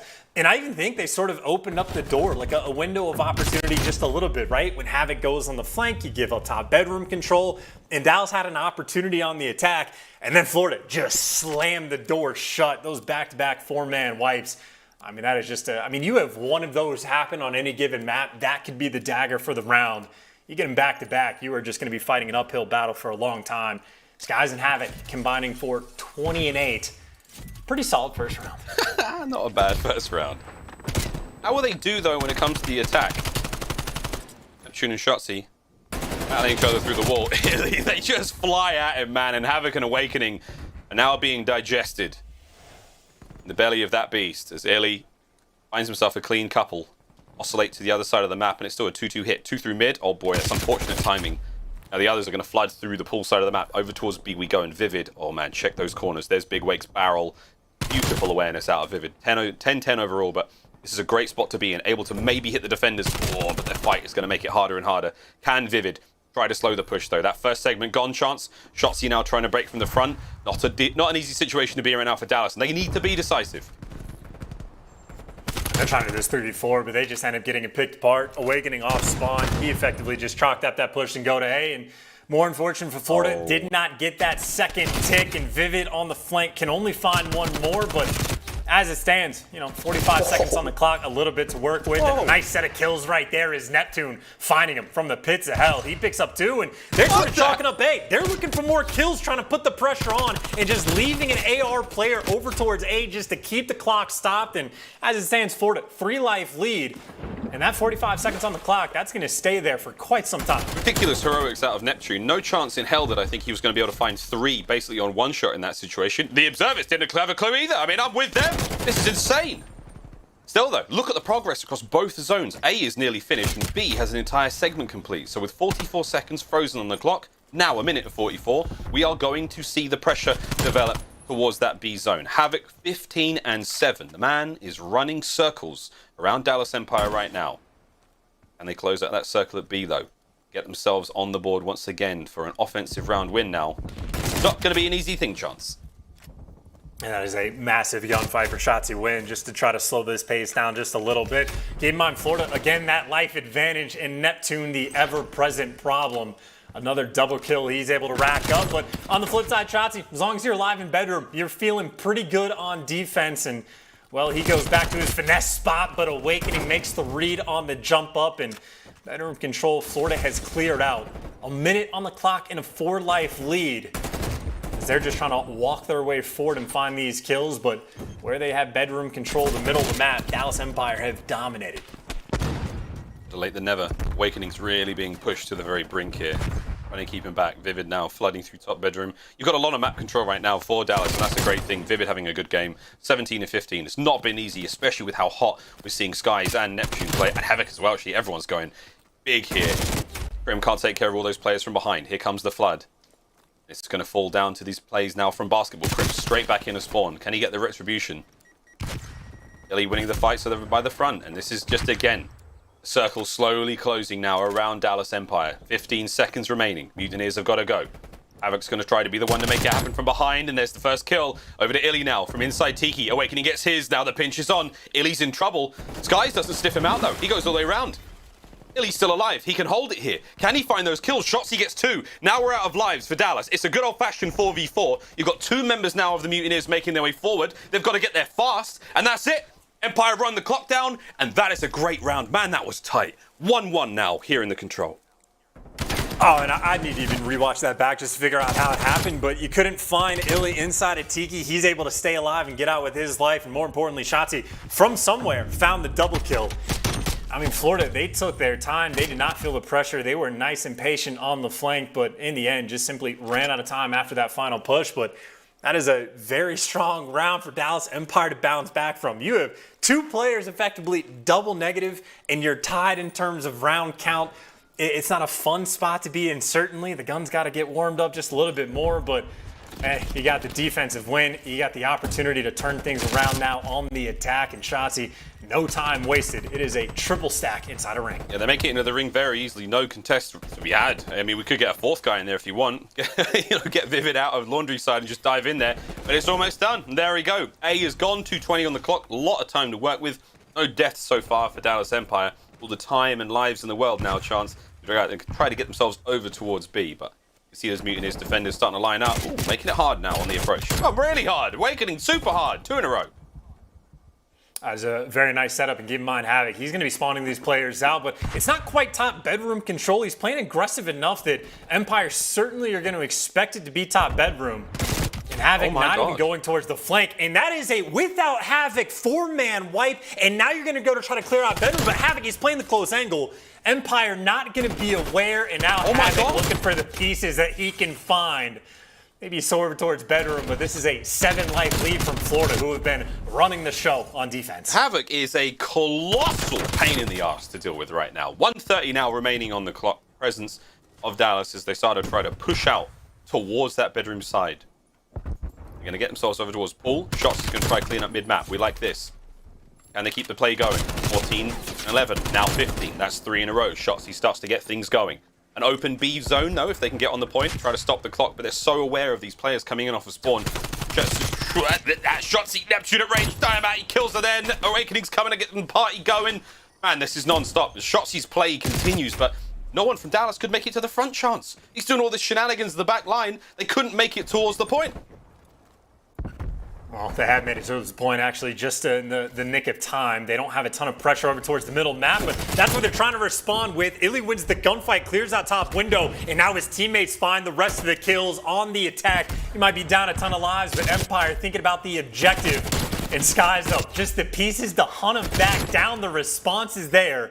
1 tick of progression through. Crim's finding 2. Everyone finding pieces on this map, but eventually the defense holds strong in Florida. I mean, barely able to stabilize, but they get a 5-life lead in just 30 seconds longer that they need to survive. Unbelievable. 12v8. Mutineers with a great advantage right now. 24 seconds remaining on the clock. Guys is going to make him just burn it out. Trying to time waste as much as he possibly can there in the kitchen side. iLLeY, though, now hitting the pinch once again. Awakening's going to be the only defender. He goes down in the backside of basketball, and now you've got presence on the point. 12.5 on the clock. This is huge. Stack the point, boys. Stack it real good. Second bit of segment goes. That's everyone on the point. Dallas Empire come together in the end, and that is a brilliant offensive round win. We're at 2-1. And just, I don't even know. I mean, Skies is finding two pieces. It seems like he shouldn't be able to. Awakening in the best play is certainly going to find two pieces that maybe you expect him to connect with. But I'm not too big of a fan of Florida setups on defense. I am much a bigger proponent of just sitting inside a top bedroom and keeping control that way and just slowing the pace down. I mean, you got a guy like Havoc that's thinking about the flanks. And granted, he's picking up pieces when he's doing it, but that was just the final minute of that round. Dallas Empire constantly able to get up over towards Tiki, get that pressure inside of the hill, and then if you get dropped and you're Florida on that side, there's just no hope, no pressure on the map, nothing you can do. They are outslaying massively in the kills category, but even still, Empire with that 2-1 lead. Makes Control such an interesting game mode, you know. You still have that objective to really worry about, and it can make or break a round very, very fast. Faster than getting all those kills. Speaking of kills, here they come. Shotzzy's going to be finding his way downstairs. Skies from underneath bedroom. Dallas now trying to reshuffle that defensive lineup, but it's been ripped apart as they managed to get the Mutineers onto the B zone. Over towards A, though, that's where Dallas has still got a bit of a foothold. It's going to be iLLeY not letting anything get through, but Chance, this is an interesting setup. First segment of B gone quite early on here, but not quite the same presence we've seen in the other offensive rounds. Yeah, they very much have murder on their minds. Florida just looking for these kills and trying to play around them. And maybe over towards the objective, they have one tick of progression, but it is a kill-centric idea. And in the kills column, Vivid maybe starting to heat up. He's on a 4 spree, turns into 5, and he's going to be thinking about some score streaks. Thinking about it. Can he will them into reality? The bullets will help. Only 11 to work with in that Krig. Oh, no, that is unlucky. That's it. Not quite will it just yet, but here we go. Shotzzy, immediate transition across the map. Havoc with another shot punch. He is going to be the sole curator of bottom art there, just putting together those pieces. He's going 30 and 18 so far. Havoc is having one hell of a day. We have a segment depleted at either zone. Dallas are making this very uncomfortable for Florida. They don't look quite as disgusting as they have done previously. And Vivid, he's been a major piece of that. Nice set of kills. 3. Wow, 4. Here we go. As Vivid starts to get things going. 25 left on the clock, Chance. And you've still got to make a decent break on it either zone for Florida. Hey, yeah, I was going to say, in Florida, what's their decision even going to be? They have a 2-2 split. I suppose they're now leaning towards this B zone, but you're a little bit scattered, and if you get wiped once on B, that is going to be the dagger. You try to go towards A, you got the lockdown, you're on point, but Neptune, you're going to have to hop it. You got to stop that clock, or maybe his teammates have done the job. Crimsix does get dealt with over towards Ring, but even still, if you're the Empire, fight at both points, and they're going to be able to do it. They get the 3 down, they get the wipe, there's 7 seconds on the clock. There is one man they need to kill, and that's going to be Neptune. He gets dropped, and well, now on the flip side, it's the foot race back over towards Ring. You got to fly for the contest in Florida. Barely able to stay alive in this game. Oh, 2.2 seconds on the clock. One more segment remaining, and then it's going to be another minute. Shotzzy getting there quick. Vivid on the flank. No, here comes the capture. And there it is. A whole load of time to work with still. 9 lives, though, for Florida. The time is good. But at 9v12, Dallas have immediately turtled up over towards B. They've got that bedroom side control once again. 2 players in kitchen. You've got Shotzzy watching the back jungle area. This is a very classic setup. They just have to hold it for a minute and kill 9 members of the Florida Mutineers. This is not impossible. But Florida, they are working on this comeback. Oh my God, they are working on this comeback. Well, top bedroom control is going to be the final play. They need to put in. iLLeY's got all 3 in front of them. They line up, and he takes them all down. Gets the 2-piece. Now for the Empire, their clock is their best friend. 22 seconds left on the game clock, and iLLeY letting them know with the 3rd kill as well. That might be good enough for the best play, but for Florida, their best play needs to be to find a way to get to this point. 12 seconds to go. Not over yet. Awakening, check your corners. There's going to be players everywhere. He gets iLLeY. That's huge. Shotzzy does find another one, though, from the top rope. Shotzzy flies into action. There is 3 seconds remaining. And just like that, Dallas hold the line. It's a 3-1 in the control. My goodness. I will say, though, mate, Mutineers had some stunning rounds. I mean, stunning rounds. It wasn't quite enough in the long run, man. Dallas just too strong. They're going to get it and keep the series going. I mean, I agree with the statement of stunning rounds. If you mean like stunning in the way that they're like finding to lose it, they are outslaying massively, and they're just like simple things on the map on raid control that you can do. iLLeY is the perfect highlight of it. It is not difficult to just hide top bedroom, wait for your teammates to call out, hey, they're on the point, and you stand up and you get 3 players that shoot in the back. It is simple things that you can make happen on raid control in Florida. I mean, they have just not been the best team on this map and finding ways to execute the simple plays. And as it stands, Dallas, they might have been down 0-2 in the series, but they made the adjustments and taken out the checkmate control, so they get a map that they just got the win on. Now you go into a Garrison hardpoint, and that has been Dallas's bread and butter. Dallas again down, but not out in this series at all. Miles, we might end up having a Game 5 on our hands. Oh, you never know, mate. Well, there we go. The Empire strikes back in raid control. And with that, we're going to throw to a quick commercial break and let these players prepare themselves for the Garrison hardpoint. Map number 4 coming up as soon as we get back.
Call of Duty League is brought to you by T-Mobile.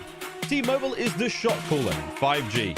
Lead the game from the lobby to the last push with America's largest, fastest, and now most reliable 5G network.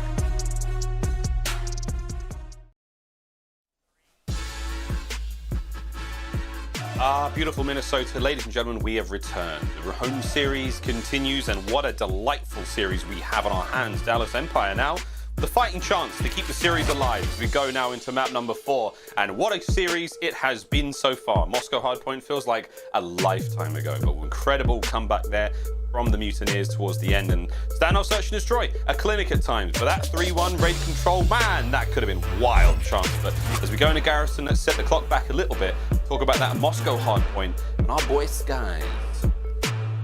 Well, I mean, the Moscow Hardpoint was one Florida wanted to play, and they were down the entire game, but made a pretty nutty comeback, right? Neptune obviously leading the entire lobby in terms of kills, and Skies deserves quite a bit of credit because he found the big 2-piece towards the end of the game. But as good as the Moscow was, at least towards the end, I think Florida are in a bit of a tough spot because they did not ban Garrison Hardpoint, which caught me completely off guard because as we're going into it, Dallas Empire on the year 11-5, pretty good, but 6-1 since they started playing with Vivid. This has been their best map pretty much throughout the past 2 stages. So I think Skies definitely has his work cut out for him, but maybe stage 5 Skies will be the man to deliver. A 1.49 KD in the stage so far. The kills are coming. Now it's about trying to get those wins. Hands invested, has to be said. Trying to get those wins indeed, but mate, I mean, Skies was great. We can look past that one moment where he didn't check Tiki and iLLeY got away, but hey, iLLeY's having an amazing series so far. Clutch plays all around.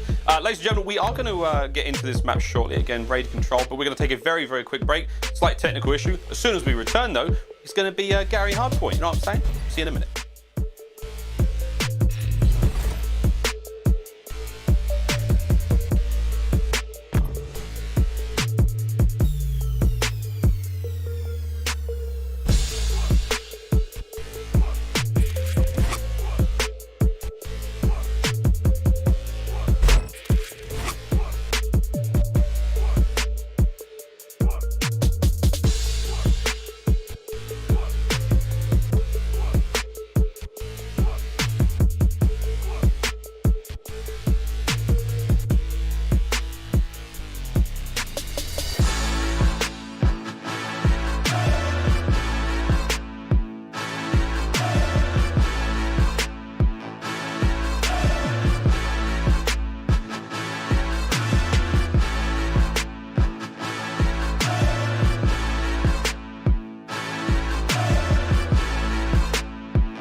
Oh my god, let's get into it, boys. Good lord. 90 seconds. Ooh, 89 too many. Let's get it, boys. Here. Alright. Listen in here. Holy shit. It's all good, we can't lose. About to melt in my mouth. What? You ever chew gum so much, it just like becomes nothing? You have to play with mouse and keyboard and fry them still, so. What I do anyways, come on now. Got like 3 hairs on his chest. I have 6. What? Yeah. Are they red? Yeah. Look at everyone, no hat RC's. RC's looking cute. In my apartment, it's hella hot, and then in the office, it's cold as I heard the arena was cold. Yeah, it was. It was freezing. Paco hated it. Yeah, it was too cold for me. Don't worry, Paco, we told him. While you were gone in the meeting, we said Paco said it was too cold. I'm sure if enough of you said it, I'm sure they're gonna incorporate it next time. Everyone listens to him, you know? He's the GOAT. They listen to Clay. No. They hate Clay. They do hate me. Yeah. Take some deep breaths. Breath in. Relax. Yo, my breath out. is synchronized with you. Hold on. Breath out. Neptune's eyes are open. Yeah, we always knew Nep was fake. I like that eagerness to to run rogue. I'm going rogue, man. Can we get an edit picture of MC or Tyler's hair on MC? And thank you CDL for doing that for me. He's about to say it right now. Game is starting. Game is starting. Warming up my controller. That'll be on fire. Pretty good idea. You put it on top of your PC?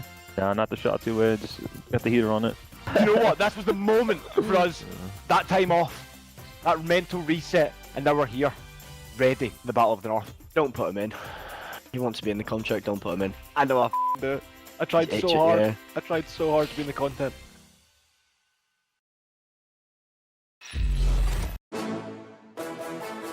Mesdames et messieurs, we're back. We're almost ready to go. Garrison Hardpoint awaits. The players are all good. We are back in the saddle, and Dallas Empire are ready to get into this one. Florida Mutineers, they still had a bit of time to collect their thoughts and gather themselves after that loss there on Raid Control, which was a fun one, man. And there's been a lot of back and forth on Twitter about what coulda, shoulda, would have happened. Well, none of it matters anymore, mates, because now Gary Hardpoint is ready to go. We're loading in, Miles and Chance. We are about as excited as we could possibly be for what could be a very long series now.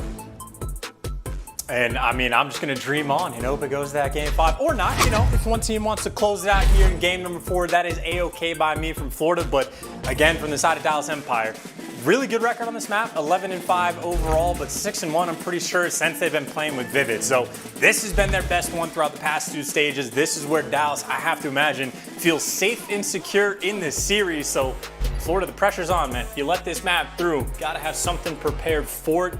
See what kind of adjustments get made, but as far as my early predictions goes, I'm expecting Dallas to force this to a game 5. I mean, you called it like a second the Raid Control ends. You were like, we got a game 5. I was like, all right, mate, let's get it. Let's see how we go. I trust you, brother. Here we go, though, into our first hard point here on Garrison. A lot of fun. Garrison, a speedy map. We like to see a lot of kills here, and it's going to be those submachine gun players' eyes are on. Shotzy's playground at times, and man alive. Crim and Skies just sort of like back to back. American sniper moments at long range. Here we go. Hardpoint's going to be in the hands of Dallas, and Havoc's going to make it a little bit harder for that time to accumulate. Skies finds kills as well, and Chance once again. We'll see if the hardpoint will be as close as it was on Moscow, but Garrison, it's a different beast. Florida almost for a moment just allergic to the actual hardpoint. Took quite a bit of time to get on it. You have Skies thinking about score streaks already in the game, but Florida, I think, have lost spawn. Skies doesn't get the streaks as he fell at a certain point. And now you flip. So you get all those kills on P1, don't really turn it into much, and now talk about an important battle on the rotation. Vivid, able to take down at least one more. But now Havoc, you got the pressure on. You got the entire team coming, and well, doesn't have to deal with all of them. Shotzzy takes him down.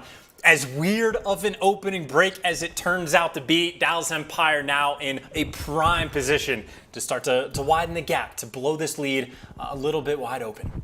See if the gap can widen further. Slow and steady approach now from the Mutineers. They are taking their time, as we saw both teams do on Moscow, but see if they can't pick up the pace a little bit and get towards that hard point. Again, the setup for Dallas right now, you've got players towards the backside of bricks. Eyes are on almost every cross, but Awakening may have just slipped the net. Here comes the gunfight, though, and it's going to be Vivid. iLLeY as well, actually. And there we go. Trades are on. Havoc gets a little bit closer to the hard point. Shotzzy answers back. Skies from above.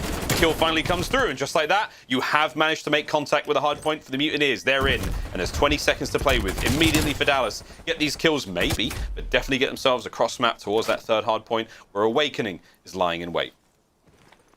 And I mean, you got to imagine, like, it's not entirely fun being down on P2, but even to get the break to try to make those final 20-25 seconds a little bit interesting. Florida making the best of a bad situation.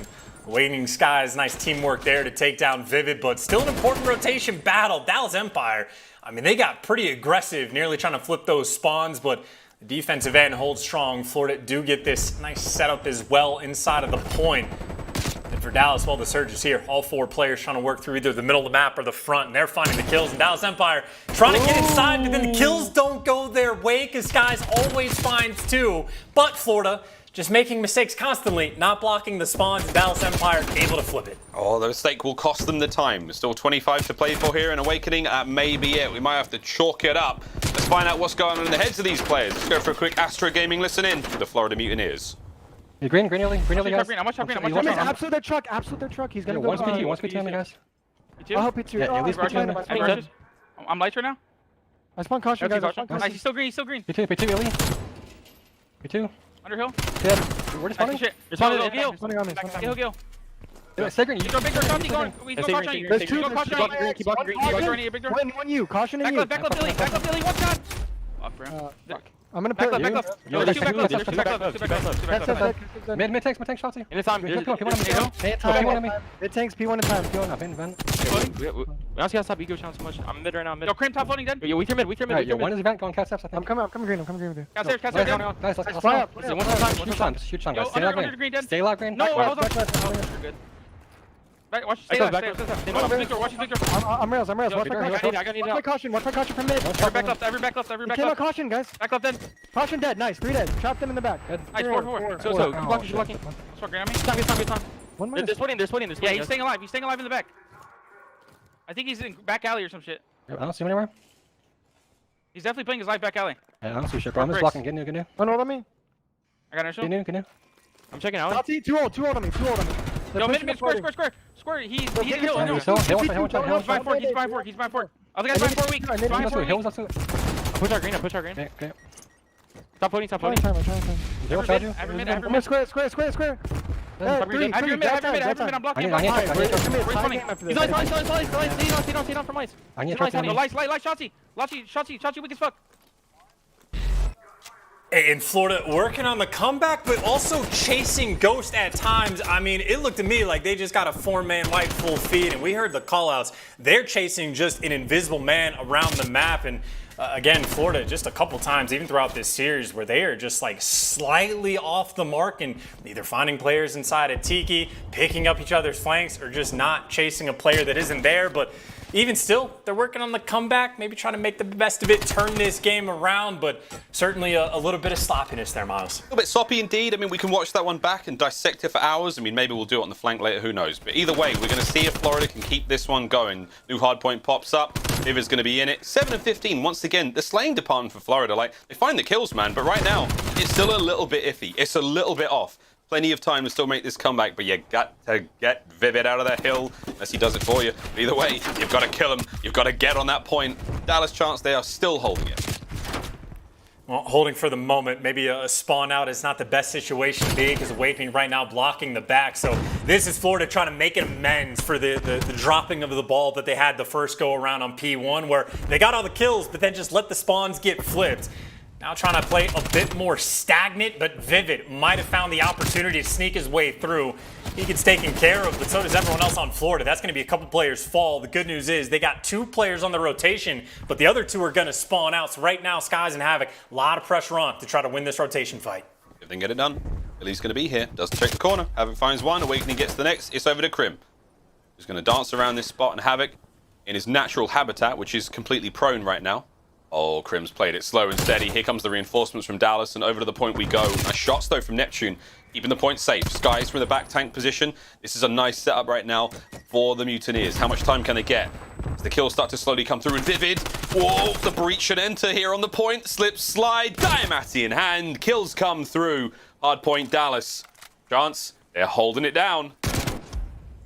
I mean, that's also 2 for 2 for Dallas Empire, where they're like in a bad spot, spawning on the wrong side of the map, and then just through like sheer force of will, able to walk through P2. But speaking of force of nature at this point, Awakening 16 and 9, make it 10 to his name, but I think Florida, they consistently end up putting themselves in just like bad spots.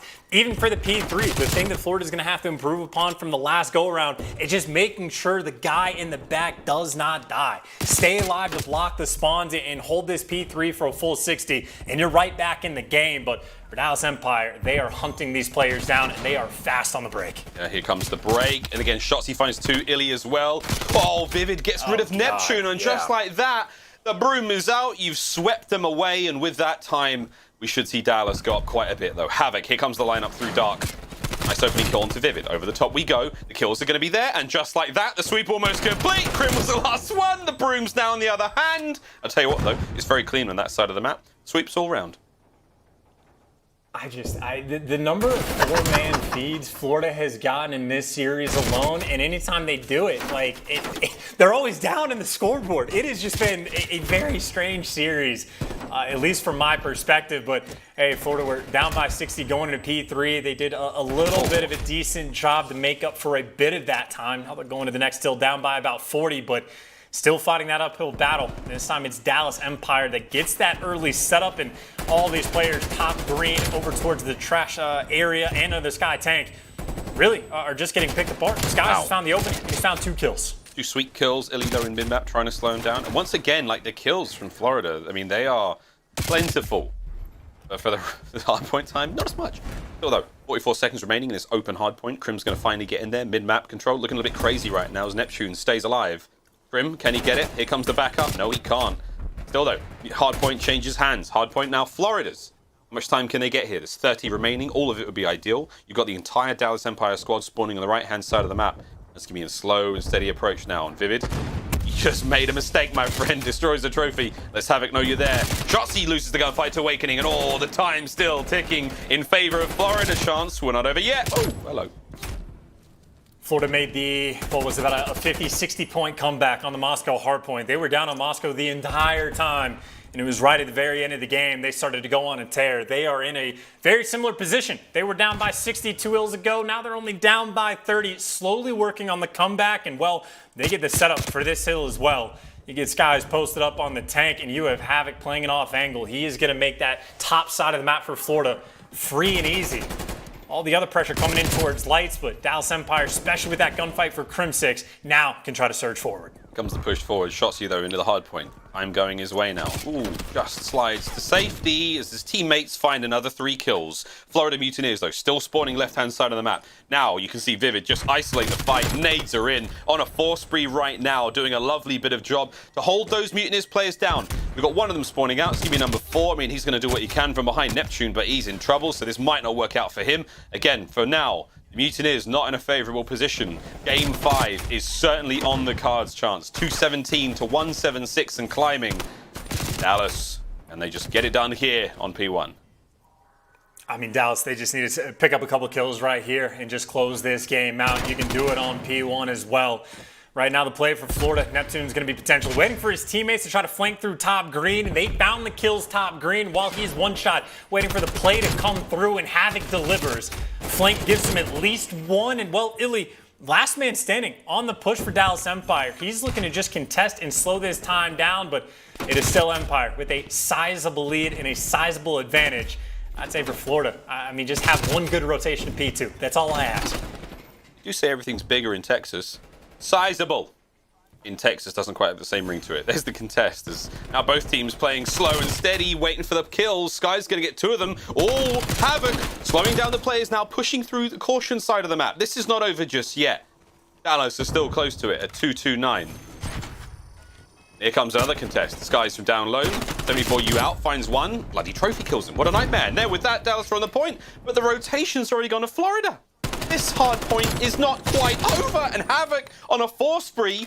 Chance, what are we seeing? What's happening? This is the first rotation of P2 that Florida has had a solid one, and it is a beautiful one as well. The 2 kills from down low underneath the vents. It is going to slow this push down a massive amount. Working your way through the middle of the map, though. Neptune, he sees it. All these players going by it. Shotzzy takes him down. Too quick on the attack, and Empire, all the bodies stacked up inside the hill. Shotzzy looking for the players up top as his teammates, well, ended up getting picked apart. He's alive, though, for the moment as Florida held on, stopped the push for a little bit.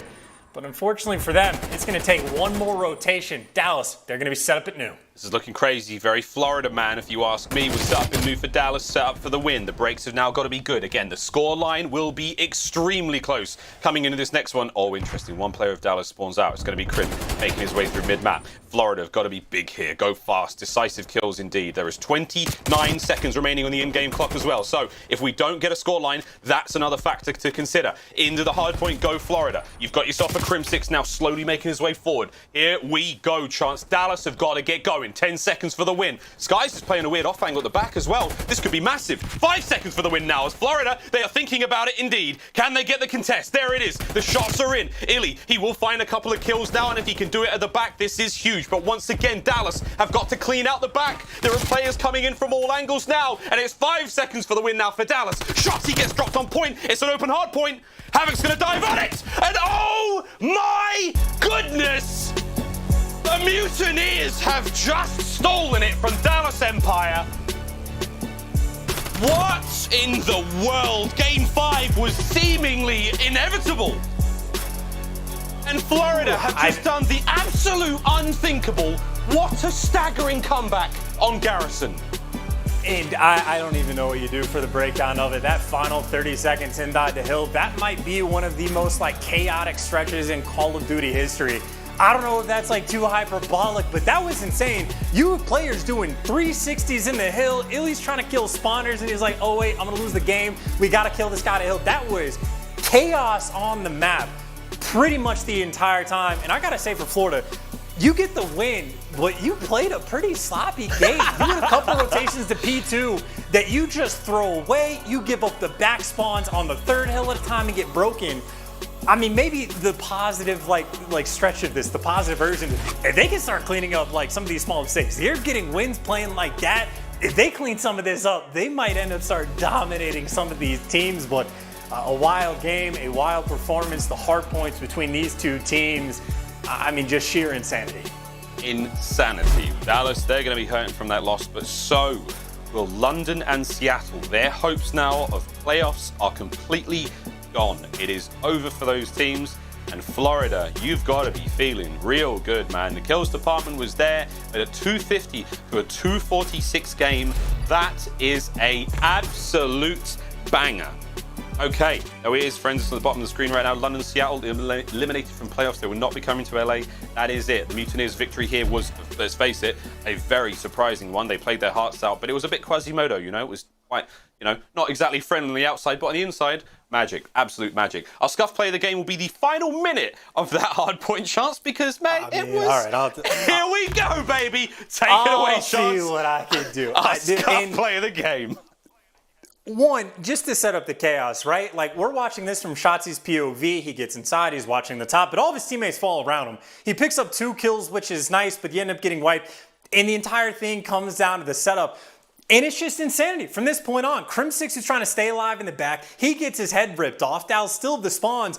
And I just don't even know where to go from here. Florida, it is just ridiculous that they're able to pull it off. You have people doing 360s everywhere inside the point. And it's just scattered fights, 1v1s across the board for everybody. But Florida able to push on through. Skies gets to the back. He gets dropped. Awakening gets to the back, and you just have players spawning on top of each other. Everyone's standing next to each other. Now you're going to have Florida inside the hill. And this is where Dallas just hits the panic button or whatever it's going to be. You start flying forward, and then iLLeY, he's got 2 jobs to do. You got to kill the guys in the back so you don't get picked apart. But, you're going to lose the game. You got to kill the guy inside the hard point. I mean, it's just insanity. Complete insanity around the hill. A couple players on Florida doing a nice job just staying alive in the back. And poor iLLeY, I mean, literally has to work everywhere on the map. But, I mean, in the end, you get the back spawns. You do a nice job of staying alive and Florida closing out. But I don't even know. To be a player in a situation like that, the comms are going to be chaotic. It's so difficult. You can't even spell Mutineers properly. It is Insanity, Miles. What a what a ridiculous series to kick off our Friday. Sorry, Jake, we caught you in 4K, brother. Mutineers? What a game, man. That was your social soundboard powered by Astro. Let's go, indeed. Havoc. Oh, baby, there's nothing but ice in those veins. Let's get it. Look, he's fired up. And Dallas, man, it is head-scratching. They did not see that coming, and you're right, Chance. Everything had to go right. iLLeY had to do so much in that situation. The whole team, it's fast decision-making indeed. But there we go. And again, friends, with that win for Florida, we see no London and we will see no Seattle at the playoffs. But you can be at the playoffs right now, friends, because tickets are on sale at the Galen Center here in Los Angeles, the 19th to the 22nd of August. Go to callofdutyleague.com/championship-weekend. Get your tickets there for playoffs and championship Sunday. Oh my word, I need to sit down after that one, friends. Let's have a quick look at the road to the major. Stage 5 still coming up again for the Florida Mutineers. 3-1 Seattle, 3-1 Empire Guerrillas. How are you guys feeling after seeing a series like that? After that Ultra and of course Røkkr. It's a lot of purple towards the end of the major. It's a phase, if you will. But Chance, Mutineers, man, strength to strength. That is a good look in that series for them, albeit a little bit shaky at times. In that match against Toronto, I think we're going to learn quite a bit more about exactly where Florida is going to stand in Stage 5. But I think there's two ways to look at it. One is like they make too many mistakes, they're not going to ever be a top team. Or the fact that they are making some sloppy mistakes and still getting wins like that, if they can clean up the mistakes, I mean, they're already a dangerous team. Who knows what their ceiling is actually going to be. On the flip side, though, for Dallas, I suppose after dealing with Florida, things get easier for a bit, but not really. Minnesota's been looking dangerous, and even the Ultra match they have towards the end of the major, I think Dallas maybe not have some soul searching to do, but certainly they're going to want to pick things up before they go into the actual tournament. Yeah, tournament again, Stage 5, that last major here in the 2021 season, going to be a fun one for sure. As if Major 4 wasn't fun enough, this one's getting hotter and hotter by the day. You can't count anything here in the Call of Duty League. Crazy things happen. And even with the Zennies, can't believe what I'm seeing. Madness, absolute madness. Chance, I mean, mate, we're got to throw to an interview eventually, but like final thoughts on the series, brother? I mean, where do you go now for Dallas? I mean, I think both of these teams are incredibly difficult to read. Even like throughout the Stage 4 major, right? You might get a top 2 placing, but like even a team like New York is in such a strange spot. It is going to be incredibly difficult to predict how this Stage 5 major is going to go, let alone playoffs once we get to it. I mean, maybe not so much the teams towards the bottom 4, but everyone in the top 8 is shaping up to be a serious threat, at least against each other. Maybe not against FaZe. I suppose we'll see. And maybe not against FaZe. 32-4. Are they cheating? Is it magic? What is it? Do they sell their souls? What is it? What's going on? It's just pure marvels for Atlanta FaZe. We get to watch them a little bit later on again against the new look LA Thieves. But yeah, there we go, friends. The playoff picture. It is going to be one hell of a tournament coming up in August. But that is going to be all for our first series of the day. Now, though, it is time to talk to the Wonder Kid himself, Neptune, who'll be speaking to Lottie during our Game Fuel Victory Spotlight. We'll get his thoughts over that wild and crazy win. You gotta love it. We'll see that after this break.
of Duty League is brought to you by Mountain Dew Game Fuel.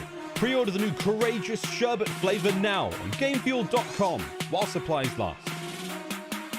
Tournament audio and team listen-ins are powered by Astro Gaming, the official headset and mix amp of the Call of Duty League. Hello everybody and welcome to your Game Fuel Victory Spotlight. Joining me, I have the young gun, Neptune from Florida Mutineers. First of all, man, congratulations on that massive win against Dallas Empire. That was just outstanding. I mean, the end of that game, that hard point was just ridiculous. The comebacks of all comebacks. I gotta know how you guys managed to pull that off. What were the comms like? What was going through your heads as you won those individual battles to really seal the deal and take the dub? Well, our comms were like really like crazy. Like everyone was going super hard in the comms. Like, Skies, he was just screaming. Like it was really hectic, but at the same time, we really like slowed things down and made sure we had a good break to break the last hill that we it was P3, and we just took our time and we just looked for kills. We got the kills we needed, and then we just got hill control, and that's just how we ended up winning.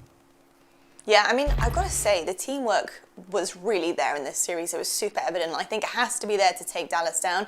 I mean, even in the search, yourself and Havoc hitting those flanks despite the lack of first bloods. Awakening was going off. You know, you really guys had really opened the field up for each other there. What was the game plan heading into Dallas Empire? You know, how did you try and tackle this one?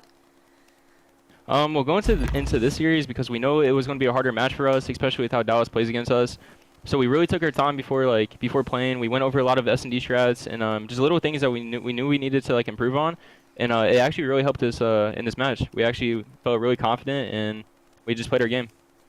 It was definitely coming across on our screens, that is for sure, Neptune.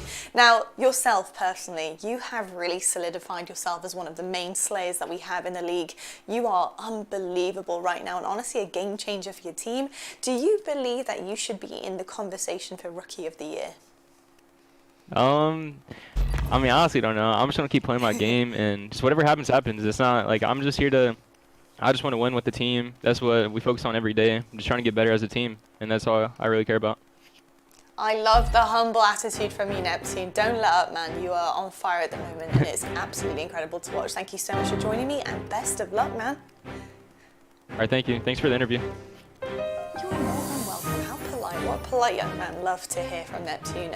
Just honestly one of the young gun talents that we have in the league here, and he's going places, that's for damn sure. Well, I'll tell you what, we have one other banger, and some may say the ultimate banger that we are bringing your way today. It's going to be FaZe versus LA Thieves. It is going to be wicked. You don't want to miss it, and we'll see you after the break.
Seany, the official eyewear for the CDL.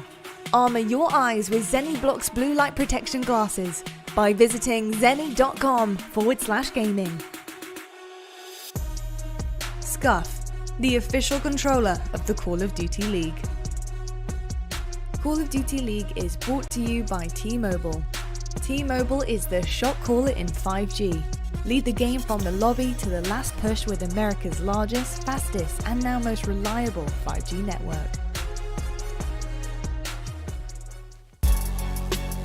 Here we go, ladies and gentlemen. The Minnesota Røkkr home series keeps on rocking. We've got one more series for you today, and it's going to be a fun one. It's all red, baby, and one of these teams afterwards, we'll have a Red Dead team. It's going to be Atlanta FaZe going up against the LA Thieves. Again, John, first-time chancellor. We've got the pleasure of casting over him, for me, personally, for a bloody long time. It's nice to see him back, but we'll see what they can do now against the might of Atlanta FaZe. Playoff picture on your screen there, friends. We have eliminated 2 teams so far from our upcoming playoff. And of course, London, Seattle will not be making it after that stunning, frankly, upset the Florida Mutineers had over the Dallas Empire just moments ago. Still plenty to play for those teams in that last spot on that right-hand side. They're trying to get that top 8, friends. But here we go.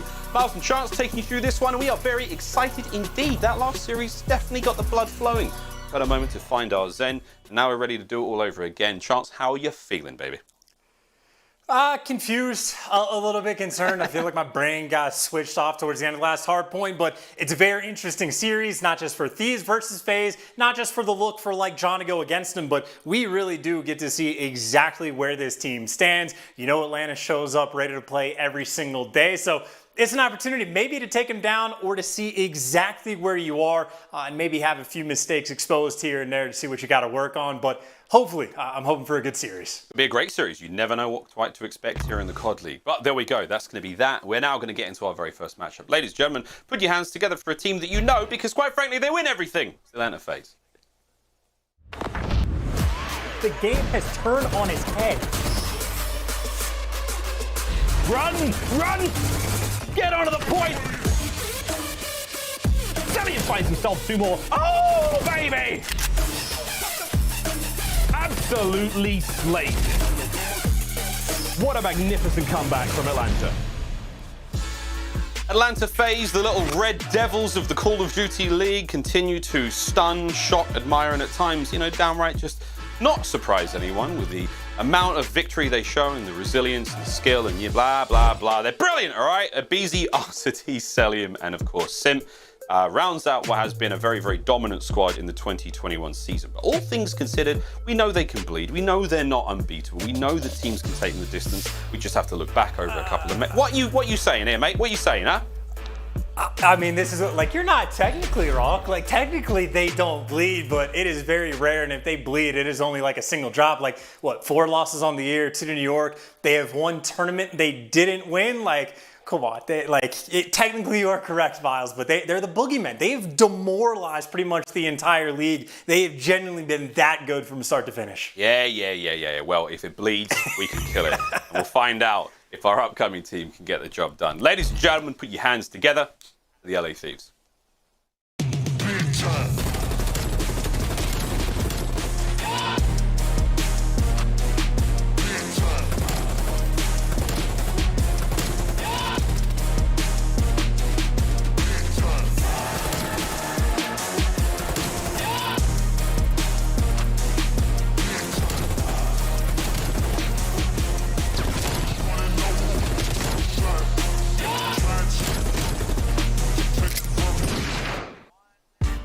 LA Thieves, man, again, it's been roster change after change after change, and you know it's starting to work out for them right now. They're on a 2-game winning spree. Can they keep the run going? Kenny, Drazah, John, and Slasher rounding out this squad. And again, of all the opponents, the best one they could possibly have, the most perfect practice going into this 5th and final major here at the Call of Duty League. And Chance, I mean, look, they look fine. I mean, their opponents haven't exactly been like, you know, stand out, you know, sweaters, but I think this is a great test for this team and what the future holds for them. And also a bit of a fun one, right? Because I think when there was any peeps about how this new roster was working, we heard it from aBeZy, who was like, they're not doing too great. This team is not looking good. So that was the expectation that we got set up for the Thieves. and then they're 2-0. So they've gotten some good wins, but you know they want to take aBeZy down just for talking or chirping a little bit too much. But I'm incredibly interested in this team because of John. He is one of like the very few players throughout Call of Duty history that can truly rise to the occasion on the biggest stage and go toe-to-toe with the best team in the world and take him down. He has been that X factor in the past, and admittedly, it's not like I'm expecting this today, but keep getting this man in the mix. And again, he has lethal potential against the very best, which obviously FaZe has been. And then of course, you need to make sure that you're not just prepared for like the maps that you can expect to be playing against FaZe. FaZe has been mixing up quite a bit. And in fact, you will see that once again in this series as Miami S&D comes through, and even a checkmate hardpoint that FaZe isn't super prone to be playing on. So Thieves got to make sure they do their homework. Got to make sure they get John back in the mix, because as good as they have been, this is the toughest task possible. Yes, so is the FaZe. Here we go though. Let's have a look now. Shots to the Atlanta FaZe. Game Fuel, keys to victory. What have they got to keep doing to find success? Literally everything they've been doing from the start. I'll go from the bottom up, right? Keep finding like the small things to improve on. That's where they've been mixing in these maps. That's where they're making like these small adjustments. Like they're just constantly trying to improve. They have been the best at it. They honestly might even be the hungriest team in the game in terms of wanting to win. FaZe have been completely on point. For the First Bloods, we talk about it all the time for Search and Destroy, but as the pure entry man, aBeZy has dominated throughout this like entire year. 142 First Bloods across all game modes. The next highest in the league only has 100. So he is far and away like the most aggressive player we have. I think he gets fined by FaZe if he doesn't like take the first gunfight and win it for any given map. So I think that incentive for him there just to play a little bit quicker, but they've been insane for FaZe. I mean, again, the expectation for them is to come and take care of business, but the opportunities right now from the side of Thieves, again, the checkmate hardpoint, still a good map for FaZe. They don't play it a ton though. And even if you get to that map on Miami for that game number 5, Thieves love it. They've been playing it fairly consistently all year, and FaZe has really only been trying to play it a little bit more in the past few weeks. Yeah, it's been nice to see again the whole sort of the long-term story we have for Atlanta FaZe right now is that, again, turning those bad game types into good ones. In Moscow, Search and Destroy. Moscow, Miami, the other end. Certainly one of those. Here we go though. Map number 1, game 1 of the last series of the day. Here in the Minnesota home series, and we can't wait to get into it. Checkmate hardpoint. Chance, what do we expect here, man? I mean, both teams, they know what they're doing. What do we got on the board for us? I mean, aBeZy to get the first blood. Not to harp on this too much, but again, like the difference between aBeZy and the person in second in terms of first bloods is the same as the difference between the person in second and like the rest of the league, basically. I mean, it is genuinely insane how on point aBeZy always is off the opening breaks, and the opening breaks matter a great deal. Thieves, obviously, if they can get into hill time, potentially flip some spawns, that's the long-term goal. We'll see if they can make it happen. Well, first blood, you take aBeZy down, the best start Thieves could ask for. Yep, that's not bad. Arcitys, though, is trying to make things tough, and John, baby, 1 HP. Woo, okay, aBeZy's back. Hey, aBeZy's back. aBeZy's back, dude. He's got himself 2 bits. Woo. Well, this is a wild one. What a great start. Arcitys can't quite take care of Kenny there on the back heady. LA Thieves with a nice opener here at 11 seconds, trying to make it dissipate quickly, but they are keeping pace though. Look at the aggression, whether it's the nades or the shot placement right now. LA Thieves doing the very, very best job they can to hang right now with Atlanta FaZe. They're doing a good job in Drazah. Just keeping the shots in, the damage dealt. No one in the plane has any HP. It's all about those trades, and finally they come to a close, and it is Arcitys. Is it going to be enough now, though, to turn the tables? And currently, no. LA Thieves still with that plane control, still with the kills department, still looking good. Spawns, though, coming up very, very soon. Still on the other side of the board for Atlanta FaZe. They should be able to make a decent comeback here. What an opener chance. What a delight. I mean, that was just a bloodbath of an opening hill, but as it stands right, FaZe, this is what they want. You start on the good side, make sure you like secure those spawns for the second hill, and well, now we're gonna see if they can break. It's gonna be Kenny with the Krig. He's the one that gets himself up close and personal, and unfortunately, well, for Slasher, his teammates might have gotten a couple kills, but they're gonna have to set up and try to get another break as well. The Krig's constantly the close ones on the actual point. And Thieves are close. Again, one set of gunfights, you can make the best of a tough situation that they are currently in. But as it stands, they got picked apart one by one. Drazah, the last man standing, he gets taken care of as well. And FaZe turning the game around already on the second hill. Yeah, it was not, I wouldn't say expected, but they had a great opportunity to do so. Not an easy hard point to break into, let alone against Atlanta FaZe. But John on your screen now, trying to open up at least one of these flanks so you can get closer. Drazah, oh baby, the Alaskan assassin, 10 and 5. It's going to be 2 in a row for him so far. Stops the hard point going any further there for Atlanta FaZe. Now, B3, not an easy one to hold on to by any stretch of the imagination. It is in hands of the LA Thieves, but Arcitys now climbing the ranks slowly at 8 and 4. Kills going his way as well. And pace already being set by both squads, man. I'm loving this. Both teams trading very, very effectively. Again, look at that beautiful red and white back and forth we go in the kill feed. That is an absolute treat to behold. And aBeZy now trying to break the cycle. It's not going to happen. Drazah answers back, and once again, an open hard point. I mean, this is just damage being dealt like on every player of the lobby. I think the entire 8 players in here have been one shot seemingly the entire time. Drazah, by the way, so far putting on a ridiculous pace in terms of the kills, but on this rotation, Cellium, the last one standing for the team, and he gets taken care of as well. Thieves maybe not having anyone on time for the moment, but they've got a nice map spread, get a player in wood, back steps, 2 on the next hard point. They're looking to try to convert this into a bit of time to try to reclaim that lead, but a very close game we've had so far. Yeah, not bad at all. Thieves, though, still in it with a chance now. Hard point control their way, kills going their way. Let's see what they've got to say for themselves about all this murder. Now for a quick Astro Gaming listen in with the LA Thieves. Make it jump mid. Great. Mid. Yeah. Be top lane. Great. Simple shot. They're focused. They're focused. Top lane. Top lane. There's a down. He's plus one shot. Really, after this. I'm 12 streak, bro. I'm 12 streak. I got you. I'm one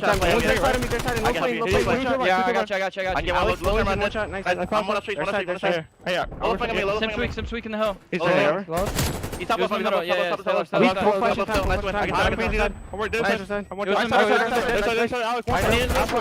telling him. Let me get him. He's one shot. Might be crate on you. I got you. Back up. I'm backing up. I'm playing. You need to talk to somebody. I'm going you. Here's one. I'm blocking. Yep. I can help you. Yeah, I'm trying to stay up. Could be hit to the left. One deep touch. Absolutely. One side play. On me, close. Absolutely close. I missed that point. I got one here. I got full streaks. Another guy upstairs. I stayed now. Lower weak and exit. The right side. Help left. Exit. I got an exit. Simps exit somewhere. I didn't hit him. He might hit you left also. He's full left. Exit. I exit. I challenge him. Exit. I challenge me. And what's he from me? Nice. I rope from the wood. Yeah, he's one shot. He's weak. One shot. Alpha. Absolute. Just one back. Alright, one guy's top exit weak. Been aBeZy. Top exit. One's gonna be old too. We should go left. Yeah, we should go left. An old Simp. Nice. One's closer. Give me low right. Close ACD. ACD, challenge me. Back right somewhere. ACD, one shot. Flash with time. ACD, one shot aBeZy on you. Chance, we've got full streaks for Kenny. We've got a lead now, albeit a small one, but the LA Thieves, it is not sounding bad at all. I mean, they are playing with just phenomenal energy for the moment. You got to give all the credit in the world to Drazah. He is on like a record-setting pace so far in the game. And frankly, if John heats up even a little bit, he might have an opportunity just to really blow this game wide out in the open. But 22 kills to his name. That's after the first set of rotations. This is nothing short of an insane performance from Drazah so far, but his work obviously not done yet. It is a tie game as it stands. All of this from Drazah just for a tie. A drop of blood indeed. Oh my God. I feel like for John as well, like he is having a slow game, but he's making himself very, very useful on the map right now. And again, it's like the baptism of fire for him playing against Atlanta FaZe. Like, you guys have been playing against this for like 2 years now. Shush! It ain't easy. Still, lead. Well, I was going to say it's tied again. Man, this is a great hard point chance. But once again, P2, we're in our second set now. Going back over towards the yellow container. aBeZy checking every single corner. Slasher and Co. There we go. Finally get it. Kills come through, and Kenny's going to try to open the hard point up, and this is a nice way to get the break. They couldn't do this in the first set. They get it now in the second. Here comes the Cruise. Not able to find its target. Chance, LA Thieves still making their way forward. Kills are theirs under the cover of the Cruise missile. But the Cruise, oh my God, aBeZy almost finds 3. Arcitys now lone man up. Close in shit, get the hard point. It's all yours. Kenny with a big 2. That's massive out of Kenny. Can't quite get the third though. Simp's gonna be there to slow it down, and baby, we got ourselves a hard point. Oh, we got ourselves a hard part. I mean, dude, this is going to be a game about resolve, of just who breaks first, who has that, like, mental collapse, makes the save. But right now, this is just a slobber knocker of a game. Back and forth, it is going to be tied up once again. And hey, you got the streaks. It's the makes the break, right? You break that P2 with the Cruise, you will absolutely take it if you are the Thieves. As it stands, though, I think Drazah on the side of FaZe, this is the guy you're going to have to stop. And with a gunfight win like that, maybe Cellium can start to turn things around for his individual performance. Currently sitting at double negative, but again, just a ridiculous game we have had so far. And right now, it is FaZe inside the hill. He's in the hill for how long? No. Drazah cut down finally. A little bit of help there from Arcitys, I believe, from the back line. And the shots are going to be there. Simp 9 HP. There he goes. John gets him. Over to the hard point we go. Tied up once again. Here in the hard point. Arcitys now eyes on Slasher. Looking to take care of that assault rifle player. But sneaky Slasher slips out and gives Arcitys a couple of good tags. And once again, man, LA Thieves now back in the lead. What an exciting game this really is. We are truly going back and forth, man. Simp, what has the Phenom got? We're trying to make the break from up top, and again, rotation is all LA Thieves. They are in control, and Kenny also having a real good game as well. Pressure's on John, by the way, as well. He's getting hunted down, and it looks like he actually gets taken care of from the street. He had to deal with the flank, the push from mid, and, well, the push from the front. This is the moment of the game, I would say, on the side of the Thieves, right? It is FaZe now set up. They're going to have control of the left side of the map. This is where things can start to spiral out of control. These are the gunfights that can make or break the game for you. And for Thieves on the approach, they are taking their time. Sasha, the first one to slide in, and he finds the opening pick, and the trades on Simp are there. Wonderful break by the Thieves. Good synergy, nice comms, good crossfire, and all that without a lot of teamwork. A team fire as well, like friendly fire. So though, we got a bit of hard point time now. We're going to see the lead go back in the hands of the LA Thieves again, and really back and forth. No one able to get a huge amount of time, but if the LA Thieves can maintain this exact pressure and momentum, in theory, map is theirs. They've still got a lot of work to do though. 20 seconds remaining over here by the crates. We are going to rotate across the map, and that is exactly what those white arrows on the minimap for Atlanta FaZe are doing right now, trying to take control of that bottom side of the map. It is going to be Simp there over by the hard point. Cellium and aBeZy now on the back side of the plane, and Arcitys atop the red tower. Nell's going to get the party started. Here come the kills, and here comes the hard point. And keep in mind, I think this is going to be a Kenny eventually calling in the artillery kind of play. He gets the gunfight win, and right now, Thieves got a bit of pressure, and this is when they're calling their artillery in. But Arcitys picks up 2 kills before you can even call it. So you've secured the rotation, and maybe the hill was open up just for a moment, but Arcitys, I think, did nearly enough finding those 2 kills to seal the deal. Maybe the moment of the game is, well, Atlanta FaZe. It seems like the 10th time we've said it, they're going to be able to take the lead, but obviously it is not by a lot. This is a really hard point to break, a difficult one indeed. There's 25 seconds left. Atlanta FaZe are finally starting to pull things away. That little chain of events may cascade into something a lot bigger and a lot meatier for the LA Thieves to deal with later. But for now, Simp trying to slow this down. There's still lots of time to work for here. Can he get in there and find those kills? Kenny in an obscure position, but it's not a problem for Simp. A nice kill, a nade up over the top. That could get Slasher. Ooh, just about. Misses him indeed, but here comes aBeZy to finish the job. Simp and co now back into the plane, back over to P1. We'll see if they can grow the lead further. And this is where Drazah has effectively made his home. He has slowed down a tiny bit, but he's still got 33 kills. He has ran the plane for a while, but this time he gets taken care of, and John not there for the trades.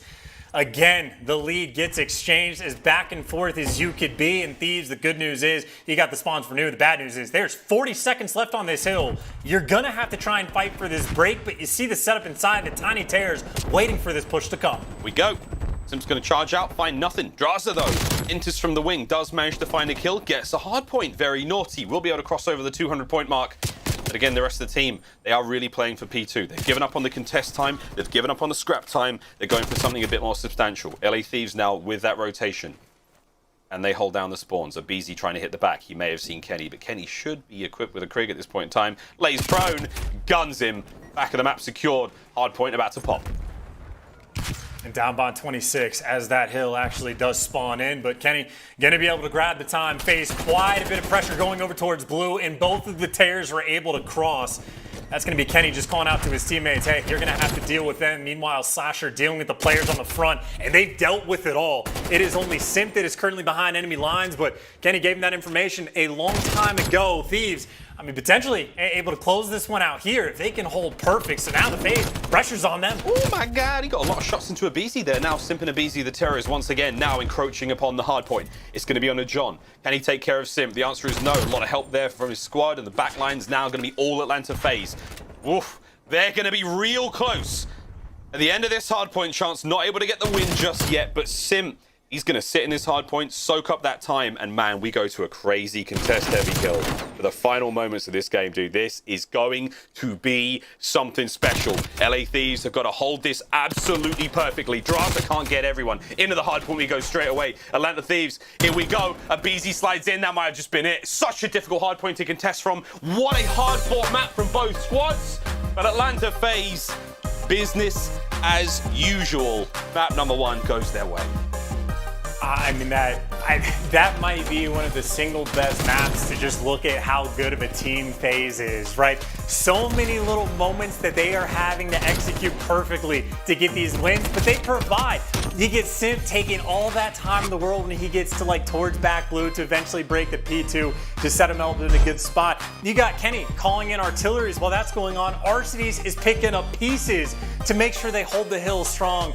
I mean, if I'm a Thieves fan, I'm incredibly happy with that performance, because if they do a few things just a little bit differently, they get that win on the checkmate hard point.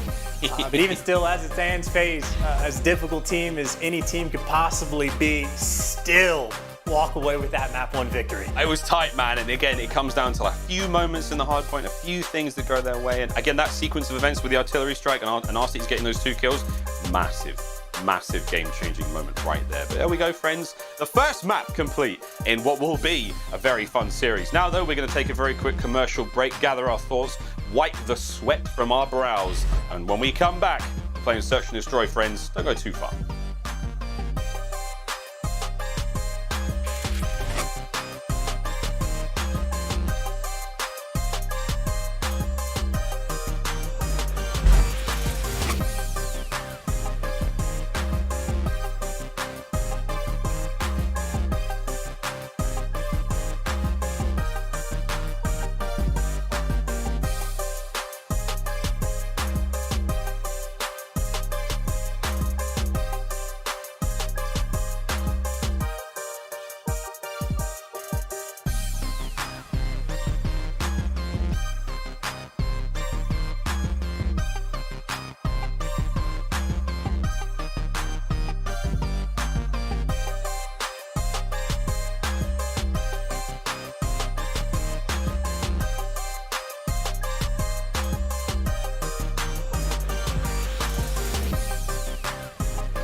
Seany, the official eyewear for the CDL.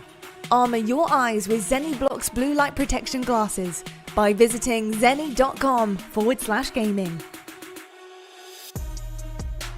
Get insurance savings and discounts from USAA, the official insurance partner of the Call of Duty League. We made USAA insurance for renters who make the most of their space and money. That's why we make it easy to cover the stuff you love for as little as 33 cents a day. USAA, what you're made of, we're made for. We got our best S&D coming up. All we gotta do is make it there, bro. All we gotta do is take a few deep breaths, reset, don't get in your own head, and remember, dude, out there, we're gonna have some fun, we're gonna call out spawns, and we're gonna chill, bro. We'll talk it over, we'll watch it over, don't worry about it. Play your setups, be hard kills, bro, and dude, all I ask, bro, is play with confidence like you guys have been doing all the series, bro. Don't let anything back you guys down. You are better than this team. You guys know this. We make it to that last map, this team is done. Alright? Get the map 9 right now, shut these guys out, and let's win this tournament. Alright? Have some fun out there, bro. Nothing to lose. Best team in the world. Let's get it. Show it right here.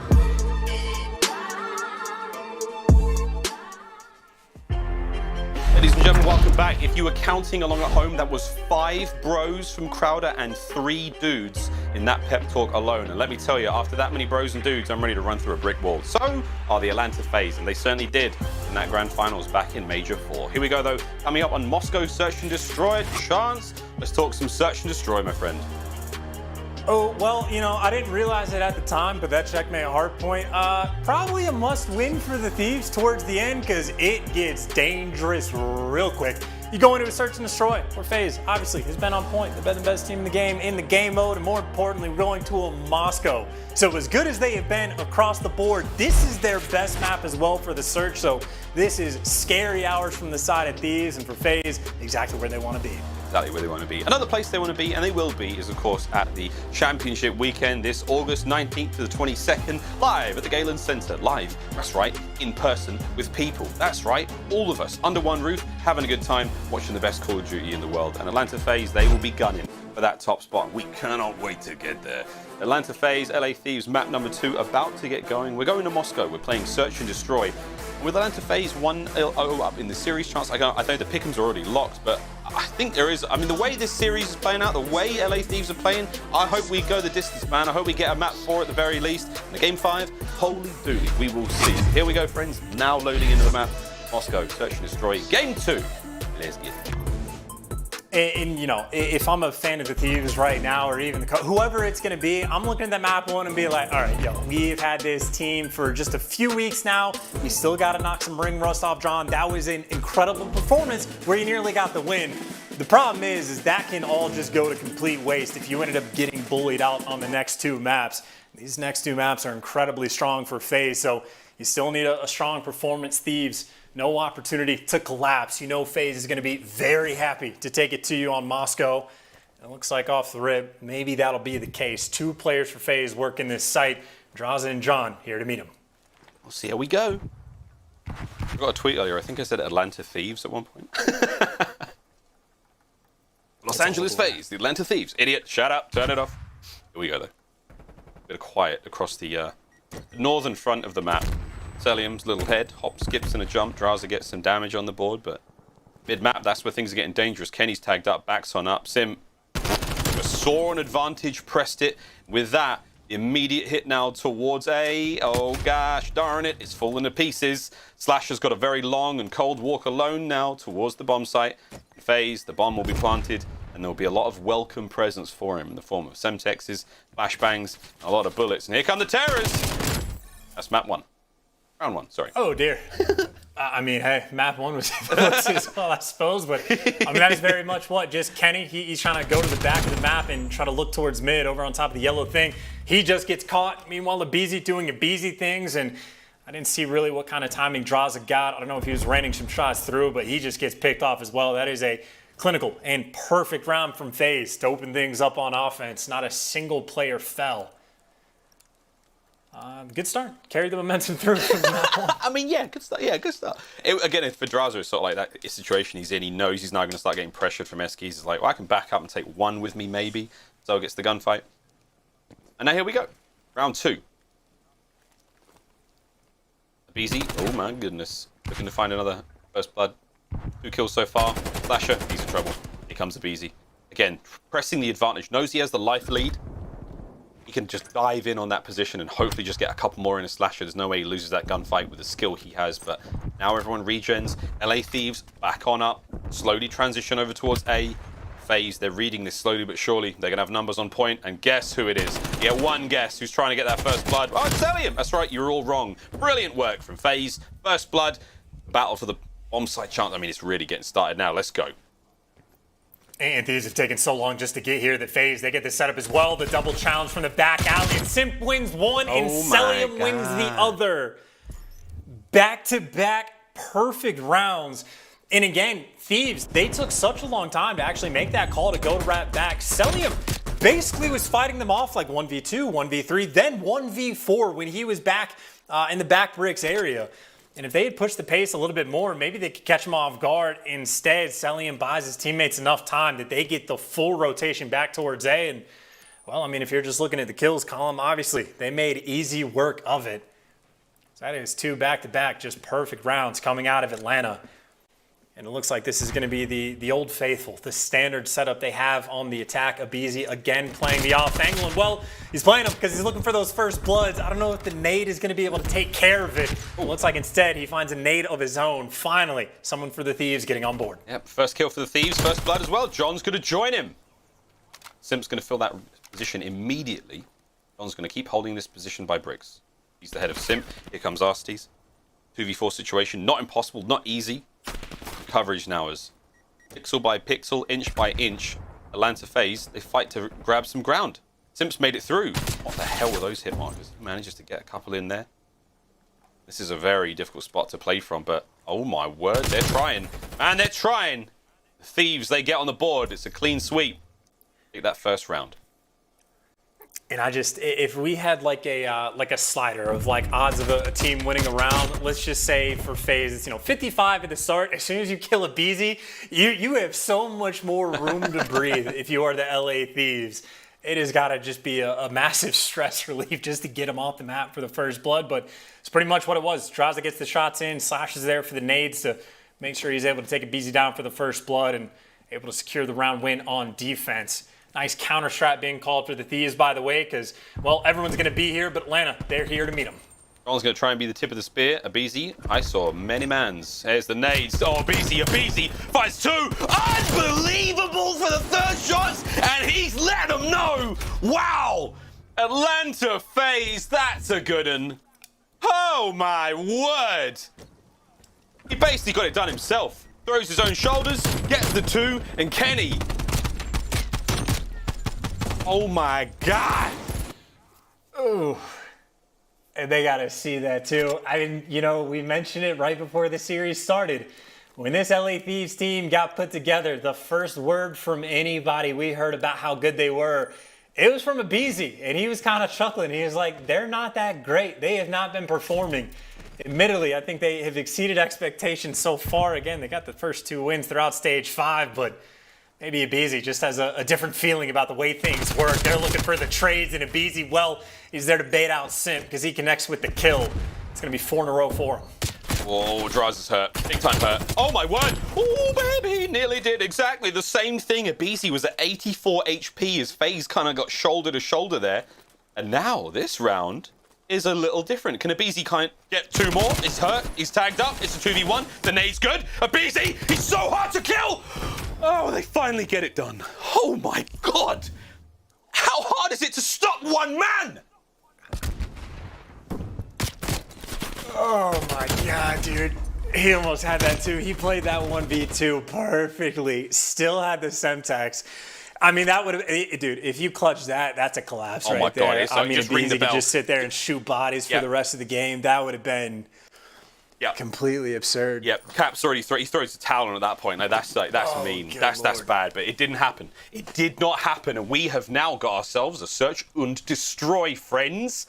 aBeZy's here, as expected. Drazah's going to make the read, and it feels a bit personal. You know what I mean? It does now. It feels a little personal after all them shots. Here we go. Whether you're here to watch the LA Thieves succeed, watch FaZe fall if you're a FaZe fan, or if you just love the hoodies, this is some good COD. 1 minute left on the clock.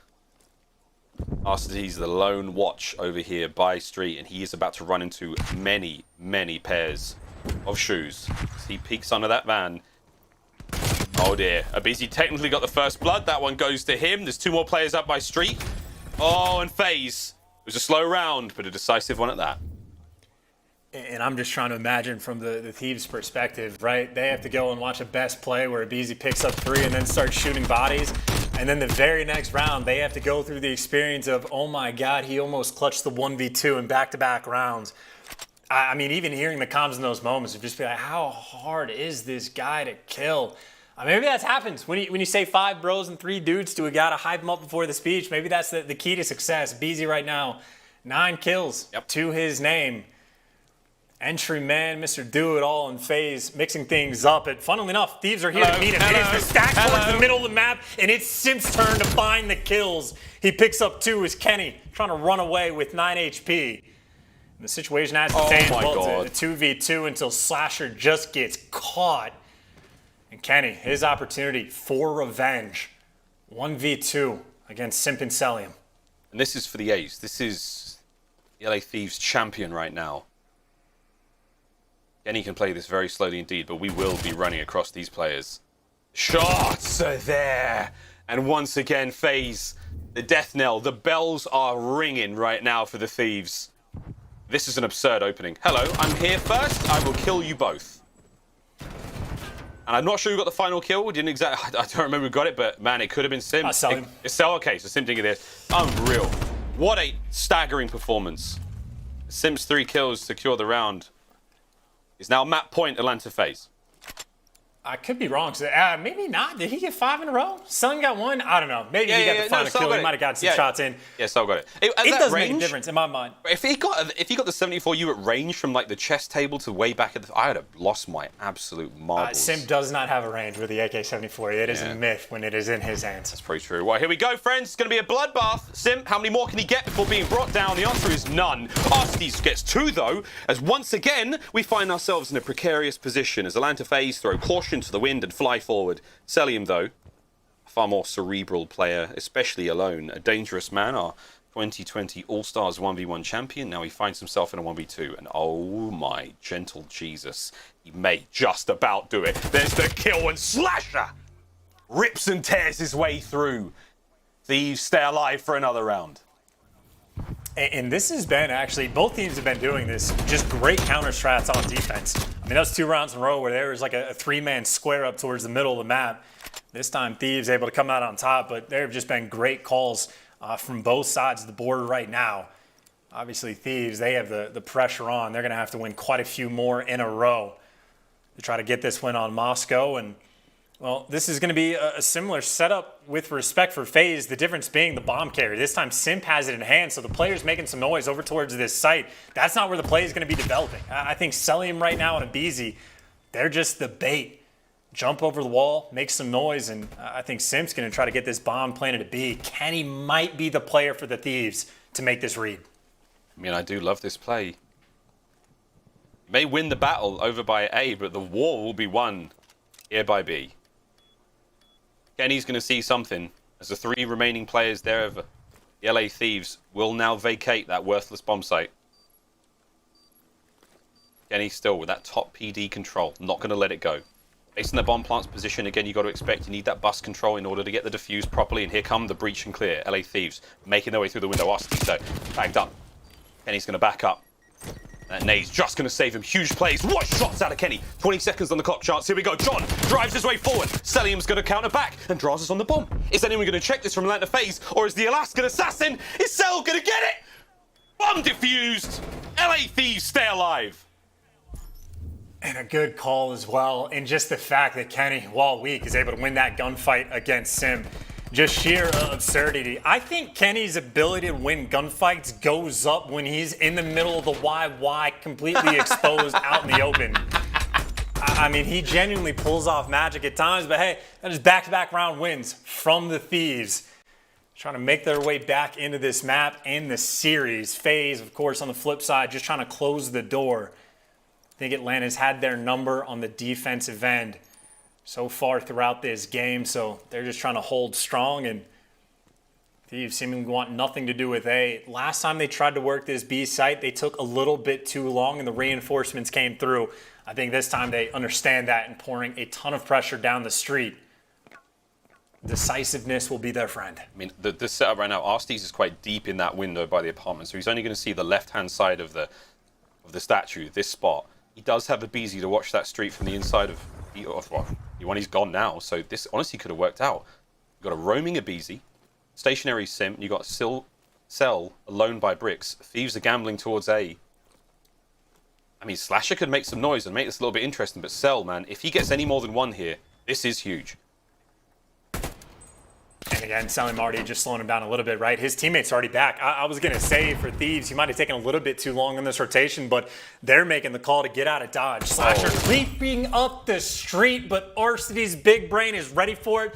And for Thieves, now what do you do? 25 seconds on the clock. You're a man down in neither site. Is going to be super free and clear. Although it looks like FaZe is going to give up the bomb plant. Keep in mind, Kenny trying to cut off that middle of the map, trying to catch these players on rotation. You know full well the Thieves are coming. Kenny will find at least one kill. aBeZy now over the coverage of Arcitys. Into the apartments we go. Shoulders being thrown. Coverage of the bus. aBeZy now versus Drazah. The shots are there. Ooh, is this nerves? Is this tension with 30 seconds now remaining on the clock? Here comes the play from aBeZy. The trades are there. And Kenny, he finds both. Can he find the final kill though? This is a 2v1. Cellium once again in a difficult situation. And this could be huge. And it's going to be Drazah. And it's going to be around 11. What are we watching, friends? Our kings at Lands of FaZe have said bow, bend the knee. And there is a slow but steady revolution taking place as the Thieves say hell no. Round 11, here we go. And keep in mind, it's not just that two-piece, right? It is the pick Kenny found when he was top plat, catching the players on rotation that ended up winning them that round. Kenny, a player, you might be a little bit careful about shooting his body. Pop-off potential is there. But once again, it is Thieves. I mean, they've been playing the rotation game pretty heavy. And I mean, Arcitys, he sees one player for half a second. And already you see number 8 aBeZy. He's wrapping towards the back of the map. FaZe, they are quick on these rotations. But Thieves, I don't think they're playing the game anymore. It looks like they are just going to commit to this site. And they will have a 4 versus 2. And potentially able to get the bomb down. They just can't afford to let aBeZy make the big play. Oh, he let one through. Did you see it? There's the player on the bomb. Quick shot in. He may have just peeked a little too soon. Still now waiting for the reinforcements. Here comes the arm. John once again. Oh my god! He does get the bomb down, but he does die. No coverage there from Drazah. aBeZy will clean the trophies up. Oh my... Ooh, he so nearly stuck him as well. aBeZy could defend the site alone. Another kill. aBeZy! Slasher drops him. And just like that, a 3v2. The bomb does get planted. Slasher finds one more. Now Cellium looking to find the kill. Slasher tags her in, but he stays alive. And Slasher finds the third. Arcitys now the last player left alive. And a 1v1 against who would it be but Kenny? 20 seconds. And Kenny gets it! My word! What an incredible search to destroy as the LA Thieves, one round at a time, pull it back. That is pure magic. We've got ourselves a series. There is a list of players that you cannot shoot their bodies. Kenny now at the top of the list. But goddamn, what a play from Slasher. I mean, that is just magical. The fact that you, like, at one point didn't have this man on the starting lineup, I know he was mind blown, and so were we all. That is insanity of a comeback in the search and destroy. Ridiculous plays. The round before, it was Kenny that had to pick up 3 and get those kills on rotation, but that is Slasher. I mean, I don't even know how to let him do it. Just the juice slow on the trades. He's running circles around him at Globe. I don't know how he wins the gunfight on the player that was in the window, but what a hell of a series and a day that we have had so far. As 4 rounds in a win, these are able to pull off. Kenny throwing up double digits to make it happen. And hey, Slasher might have only been 7 and 8, but you talk about a final round clutch in the round 11. That was a beautiful game of search and destroy. You pissed Kenny off, man, and he is furious. He do shot them buddies. He filled him up, and boy, he gave it to him. That was one hell of a search. Both teams playing that so well, man. I mean, like, you can look back at every single moment there. FaZe made the right call. You know, LA Thieves make the right call. It comes down to some crazy moments. We have one of those crazy moments ready for our US Army tactical plays. Man, that was a fun map to watch. The last round, Chance, round 11. Walk us through it while I catch my breath. I mean, this entire thing just comes down to Slasher just playing with his food, right? Like, aBeZy does a nice job of actually finding the moment to get this kill. Again, just constantly gnawing at the opposition, waiting for his moment to strike. But even still, you're getting pitched in. The double flank is coming through. And look at how tough of a spot Slasher's in. He's dealing with 2 players on the flank. He's about to get shot in the back from aBeZy, gets the trades, wins that gunfight, do not know how, and then even makes the aggressive call, knowing that Cellium might go for that challenge. And even towards the end, I mean, at this point, Arcitys is super clutch, so it's never a guarantee. But Kenny, I mean, you just can't shoot his body. Nah. You just can't. This is a player that has spent time as being the best in the world, and he knows it. Look at that man smile. Oh my God, what a fun Moscow search and destroy. Let's go, friends, to a very quick commercial break, and upon our return, Garrison control as this saga continues. Tell your friends. It's a fun one, boys and girls. You don't want to miss it. We'll be right back after this.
Seany, the official eyewear for the CDL.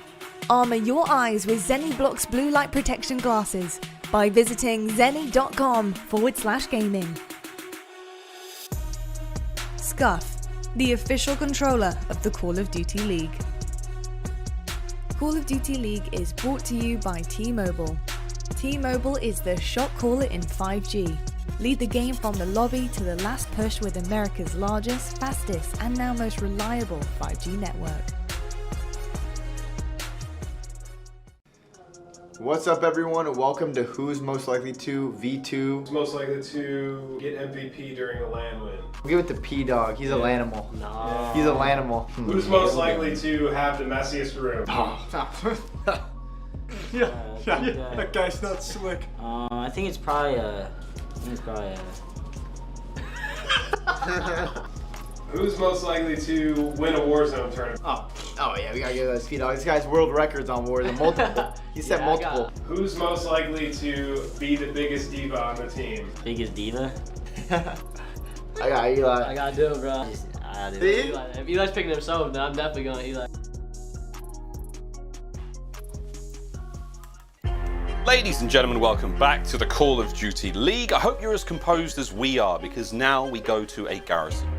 Before that, we have to remind you all again, this is the Minnesota Røkkr home series. We're having a load of fun, friends, and if you've just joined us, you definitely missed a good one. If you did see it, and you were wearing your Zennies like I was, it was clear as day who was going to win that ridiculous Search and Destroy. I am, of course, joking. There is Cap on the app right now. Here we go, though, pals. Again, your Zennies. Grab them while you can. The official eyewear of the Call of Duty League. All the teams, you get a call box and a very sweet little cover, and I'm wearing mine right now, and I'm telling you, boys, it's helping a lot.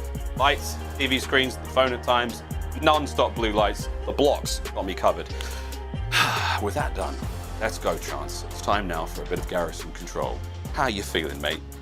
Sweating profusely. I'm feeling great, also sweating, maybe not profusely, but quite a bit, but I don't know. I'm just looking at this series and just trying to think about how ridiculously close it has been, right? It's like a 13-point game in the hard point, where frankly, I mean, you had the streaks on the side of Kenny. Yeah. They had opportunities to win the game, but FaZe just too strong. Then on the flip side, FaZe seemingly look continually too strong, and then they just get 4 rounds in a row. Apparently you can't shoot bodies, or you certainly can't shoot Kennys, but Thieves making this one hell of a series. But obviously, if you're looking to control, it's not like it gets easier. That is as terrifying as a stat sheet is ever going to be.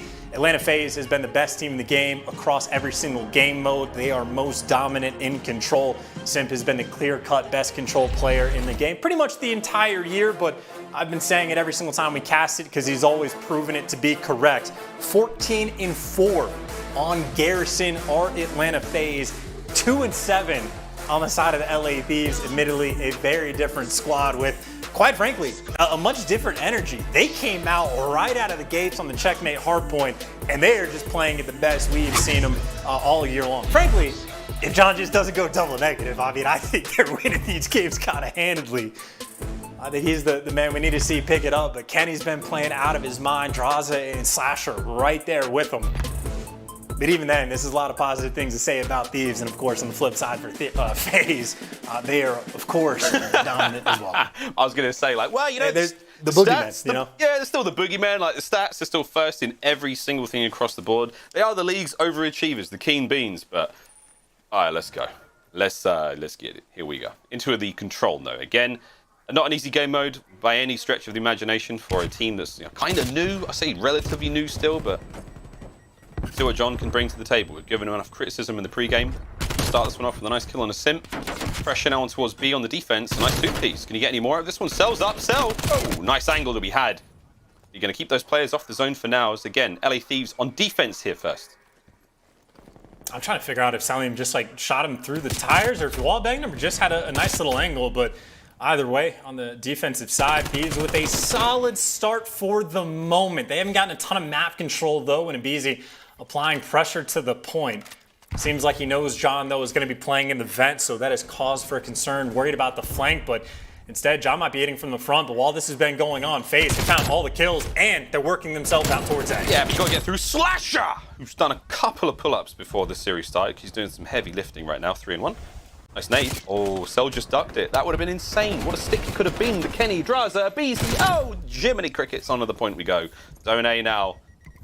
The very single life lead, though, going the way of Atlanta FaZe. Now all even. Here comes the play, though. No one over towards B. Two members of FaZe.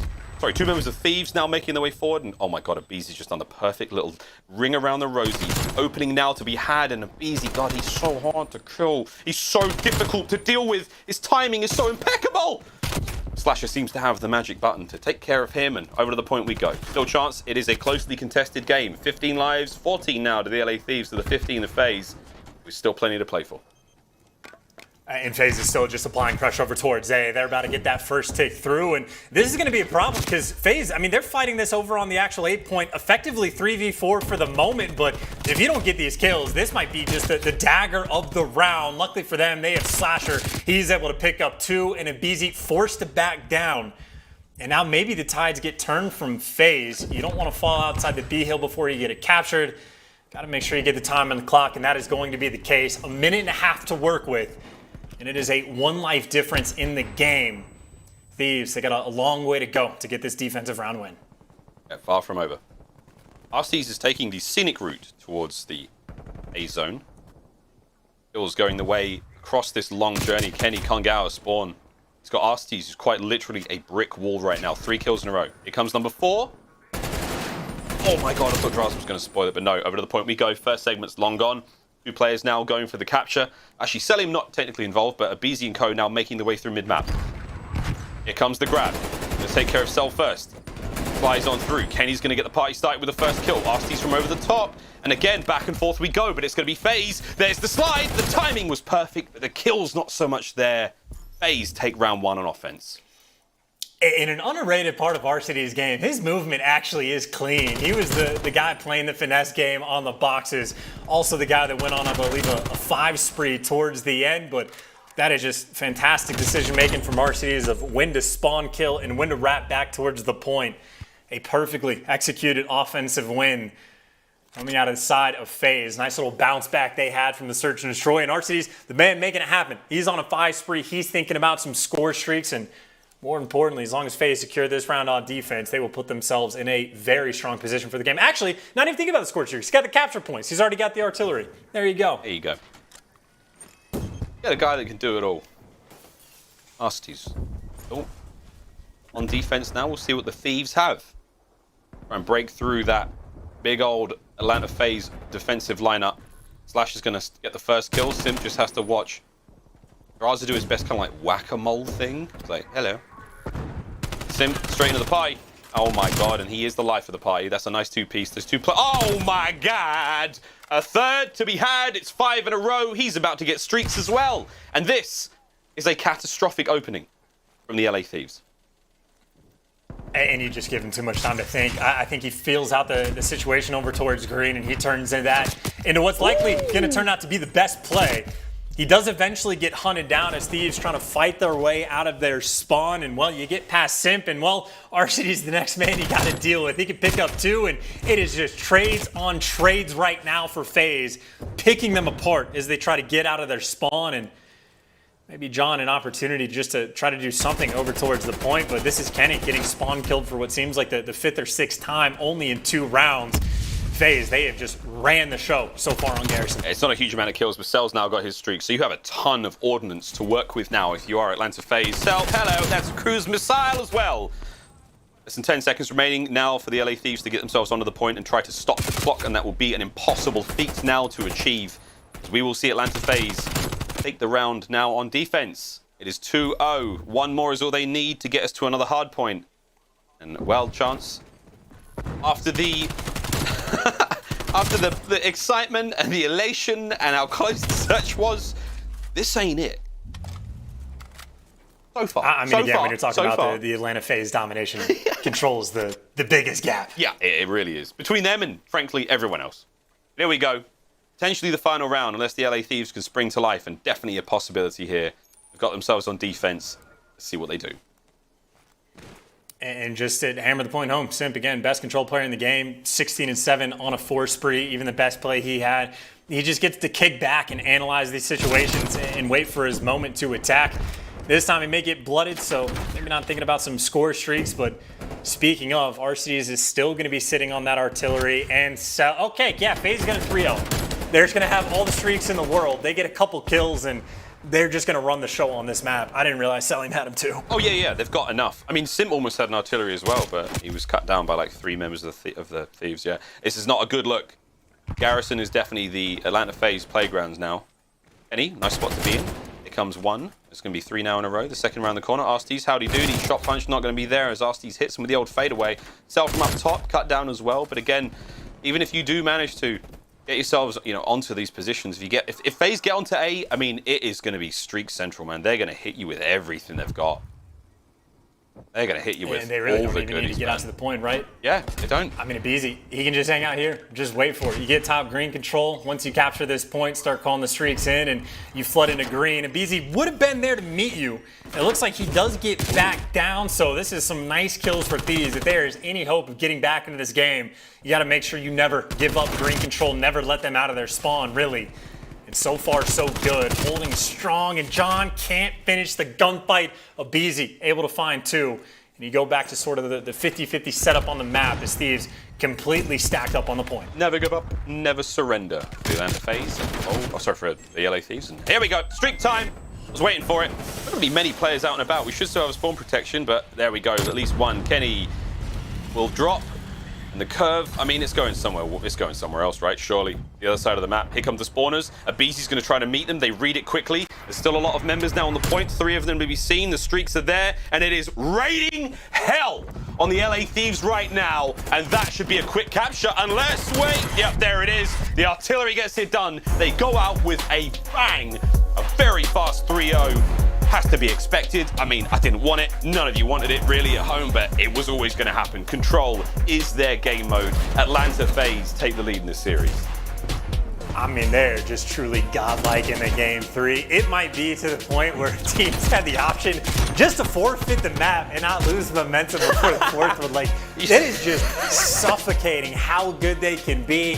I mean, you got guys like Simp, it seems like, gets to process the map and just make perfect plays all the way around. You get Arcitys being the finesse lord, getting streaks early on, and then just meanwhile in the background, Cellium getting decked out with some streaks of his own.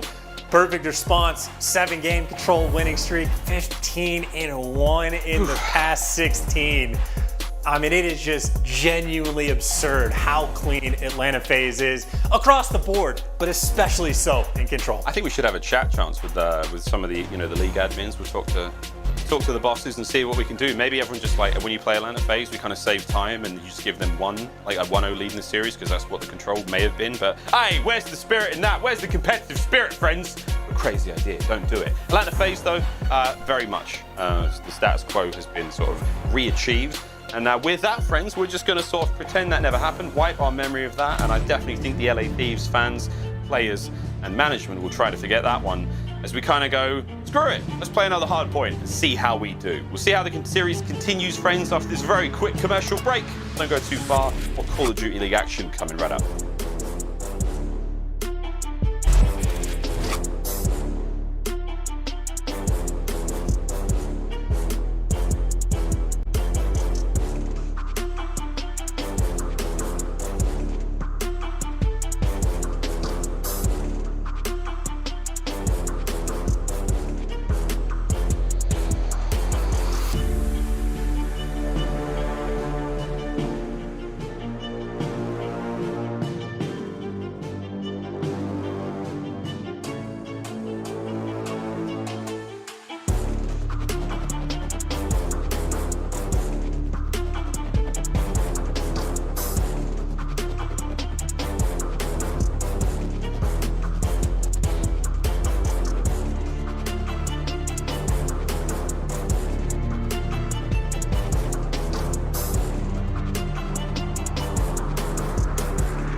Call of Duty League is brought to you by T-Mobile. T-Mobile is the shot caller in 5G. Lead the game from the lobby to the last push with America's largest, fastest, and now most reliable 5G network. The drama continues here in the Minnesota Røkkr home series as Atlanta FaZe take on the LA Thieves. We are about to hit a raid hardpoint, map number 4. Thieves, though, they do drop their 3-0 in a very convincing victory in Garrett's control to give Atlanta FaZe the lead here in the series. But there we go, raid hardpoint, friends, and we've got to go the distance to Miami, search and destroy, and we know how that could end. Atlanta FaZe been putting in the work there. But let's get back to the hardpoint chance. Our top 5 players and the KDs so far in this season. We got Simp there coming in at number 3. I mean, I kind of want to crack a joke about Simp slacking off and not being the best player in like every single game mode, but even still, the fact that him and HyDra are the only 2 SMGs that high up on the list, I mean, that is the impressive part. Anything that is supposed to be difficult, like in Call of Duty, Simp just masters that aspect. And even in game number 1, led the charge, 33 kills to his name, had the most hill time, literally Mr. Do It All on the map. Simp, as impressive as it gets. And talk about having this man on your team in the back pocket, right? aBeZy trolls a little bit because he shoots bodies, which obviously is cursed. You're not allowed to do it.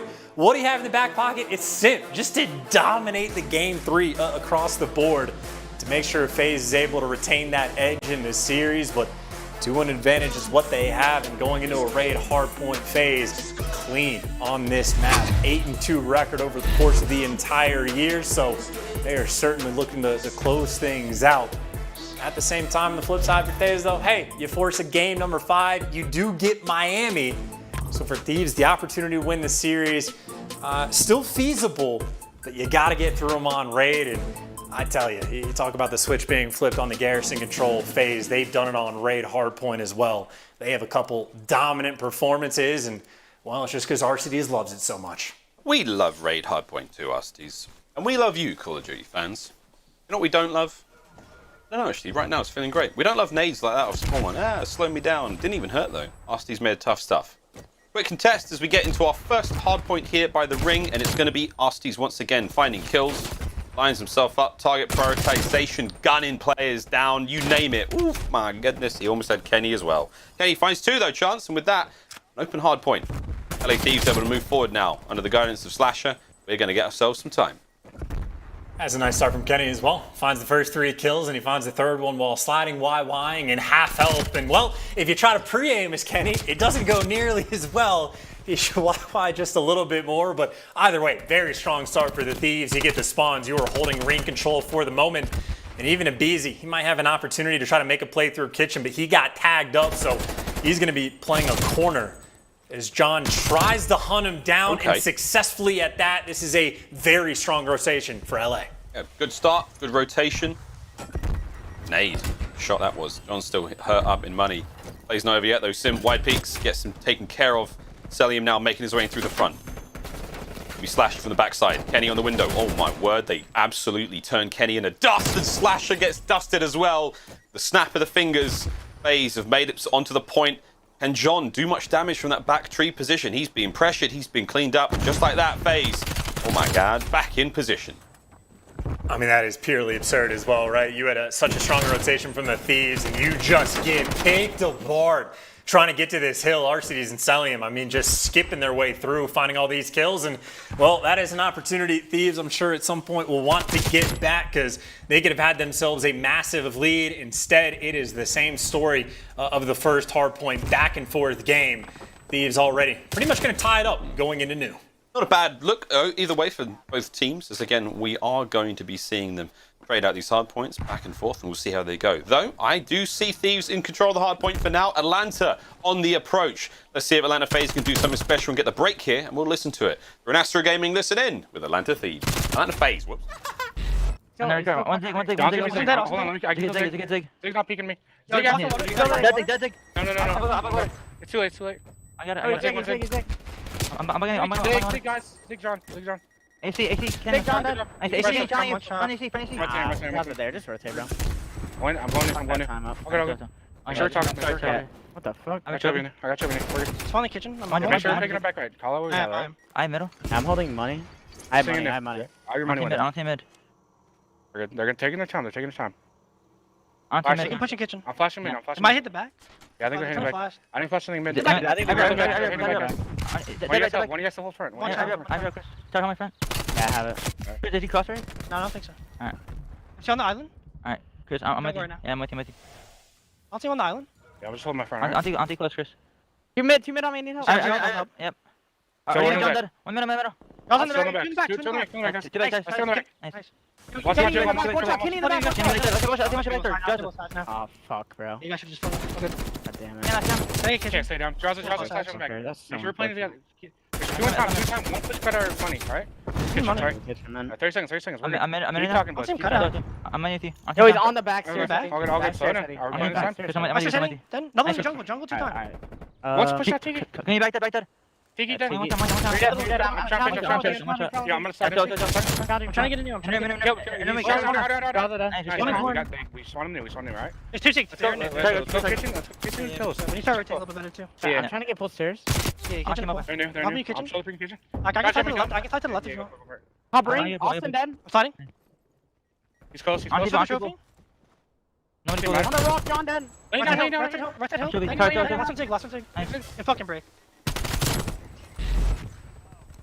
LA Thieves keeping the lead together. Chance, we heard the FaZe, the Atlanta FaZe. Miles Ross, listen in. And I must admit, we caught Arcitys saying, boys, keep talking. A little bit of sowing the seeds of discord here in this matchup. Raid hardpoint still going the way of LA. I mean, until this hill, it was just like a handful of full 60s sort of being exchanged, right? Whoever gets that rotation gets the majority of the time. Oh my God. And I would say, though, considering the start that FaZe actually had, only being down by 30 points, it is not the worst spot in the world. They've been doing pretty well on P5 at the same time. Thieves do get the response. They do get the break-in already. You got to be able to think about the battle for back laundry. That's where Slasher is going to meet the team. Well, he gets dealt with immediately. That is a clean wipe right there from the side of Atlanta. Should be in a favored spot to try to make this break. As Simp looking for the control of P1, and FaZe might be down by 30, but they are certainly working on the comeback. Yep. No one does it better than Atlanta FaZe when it comes to big old comebacks. Not that we have to see many throughout the course of the league. Nice shots out of Slasher. Remaining 2 players, remaining 1 player. It's aBeZy, and Slasher and Kenny get the job done. Now to the hard point. Kenny pushing the front line forward. Now buying time for the squad. A very precious commodity here in the hard point. 3 players there on it. You think it was a capture zone? Are we playing control? No, we are not. Slowed but surely, picked apart. The LA Thieves. Drazah will not go down without a fight. Woo, Cell from the top rope. Although a decent chunk of time grabbed there for the LA Thieves. Chance Atlanta FaZe now with an opportunity to bounce back. 20 remaining. And this is also one of the moments, we had a few of these on Checkmate, right? Where FaZe is starting to work on the comeback. We try to get him into a money hill. You don't want to get full 60'd. And aBeZy and Simp do it with the nades to secure the rotation. But this is where things might start to get a little bit out of control if these aren't able to get a break, to make things dicey. And you see the play being developed. There's 3 players trying to surge around through back laundry. Couple slides out for the bait. The bait successful for 1 kill, but aBeZy finds 3 and Simp finds the 4th. The hero play on the back end of aBeZy, just shutting the entire push down. And this is going to be Atlanta FaZe taking the lead for the first time in a long time, maybe the entire game. Yep. This is going to be big. And here it comes. Tied up. There's the lead. Oh, wait a minute. No! Thieves onto the point. Can we find any more here? Can aBeZy get number 5? Drazah kills both of them, and the lead stays in the hands of the LA Thieves, and the spree from aBeZy comes to a close. No streaks. We go across to the map now, over to Garage. Cell and Simp lined up for this one. Kenny blinded as he tries to make the approach. Chance, this is a delightful hard point from both teams. See how the break goes though now. Simp lying in wait by AC. Cellium's in the inside. See what the Thieves can do. And 1 break is all they want, and maybe not the start that they wanted, but John there for the trays. But unfortunately for John, he is going to be trapped in a corner, but he gets the stick at the very least, and he stays alive. His teammates now able to put the pressure on AC, and right now it's Cellium by himself in the hill. You got a 2v1 challenge that Cell has to deal with, and it looks like he has done just enough. The contest can't even come through, and they are just like simply looking for Ghost at this point. Stronghold by FaZe, and Cellium gets a lot of credit to make that happen. Even still, though, Thieves trying to apply just a little bit of pressure. Again, they just want to contest as much of this time as they can. And right now, Drazah's making it happen. FaZe take the lead. Stealth finally brought down to the backside of the van, and with that, we had a FaZe in the lead. Thieves take it right back. Thieves take it right back. Steal it, if you will. Now, though, the rotation over to the very center of the map. Ring being the position you want real control over, and that's why the LA Thieves are hitting it hard. Back kitchen, you name it. Back to, sorry, back to center land. Back to basketball. A lot of fun, though. Self trying to watch the rotation. Here we go. Shots are in. Drazah's going to lead the charge. Simp from behind. 2. Whoa, aBeZy stole the third, but it's good work nonetheless. Out of Atlanta. I mean, right now, Arcitys sitting the hard point alone, just like, all right, guys, cool. There's the kills for you. Are they coming from front now? Simp's going to make the read. And now for these, they're going to have to start to fly just a little bit. You try to go through kitchen. It is the SMGs that have been picking them apart. Anytime they get over towards kitchen, Slasher, though, aggressive. Gets some shots in the first. He wins the gunfight. The opening's there. Arcitys, though, wins the one-on-one, and now the reinforcements are in. FaZe can't quite close it out on this hard point, but they can certainly get really close. And John, well, I think they're going to have to chalk it up. They're going to on rotation. This is going to be Thieves needing to lock down P5 to come away with the victory. Or actually, I take that back. Arcitys throwing away his life in that moment. FaZe are going to be a little bit farther away than they needed to get the win. And the early control on this hill, it is Thieves here first. They're here first. Oh, Kenny deals a lot of damage to aBeZy. You not have to kill him, but I'm seeing shades of checkmate. The beginning hard point of the series. Thieves kept it so close with FaZe, and in the end, it was 1 or 2 little plays that separated Atlanta. aBeZy now making his way forward. The cleanup crew there. This could be it. Time now going the way of Atlanta FaZe. LA Thieves have got a bit of a climb now to get back into it, but can they get it done? John versus aBeZy. Here comes the fight. And it is 5 seconds for the win. You got to get on the point. Here comes the quick push. You have to go, John. He's going to find a few more. Simp's going to be there to stop it. The contest for a second. But no, Atlanta FaZe. The Kings stay atop their tower. No one to bring them down. And they've got to feel good about that game indeed, because, man, the LA Thieves, they pushed them real hard.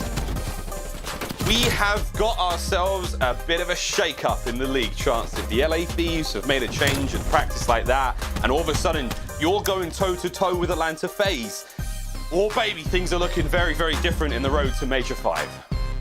And obviously, Atlanta take care of business, show up, get the 3-1, try to work in some new maps, right? The checkmate hardpoint. They don't play a ton, so they came out, took care of business. Maybe aBeZy will just think twice before shooting bodies, but even still, dominant in the control, clean over the course of the series. And I mean, for LA Thieves, there is a ton of positive takeaways. You just went toe-to-toe with the best team in the world in every single map, not counting Game 3, down to the absolute wire. You even showed off that clutch potential in the Search and Destroy.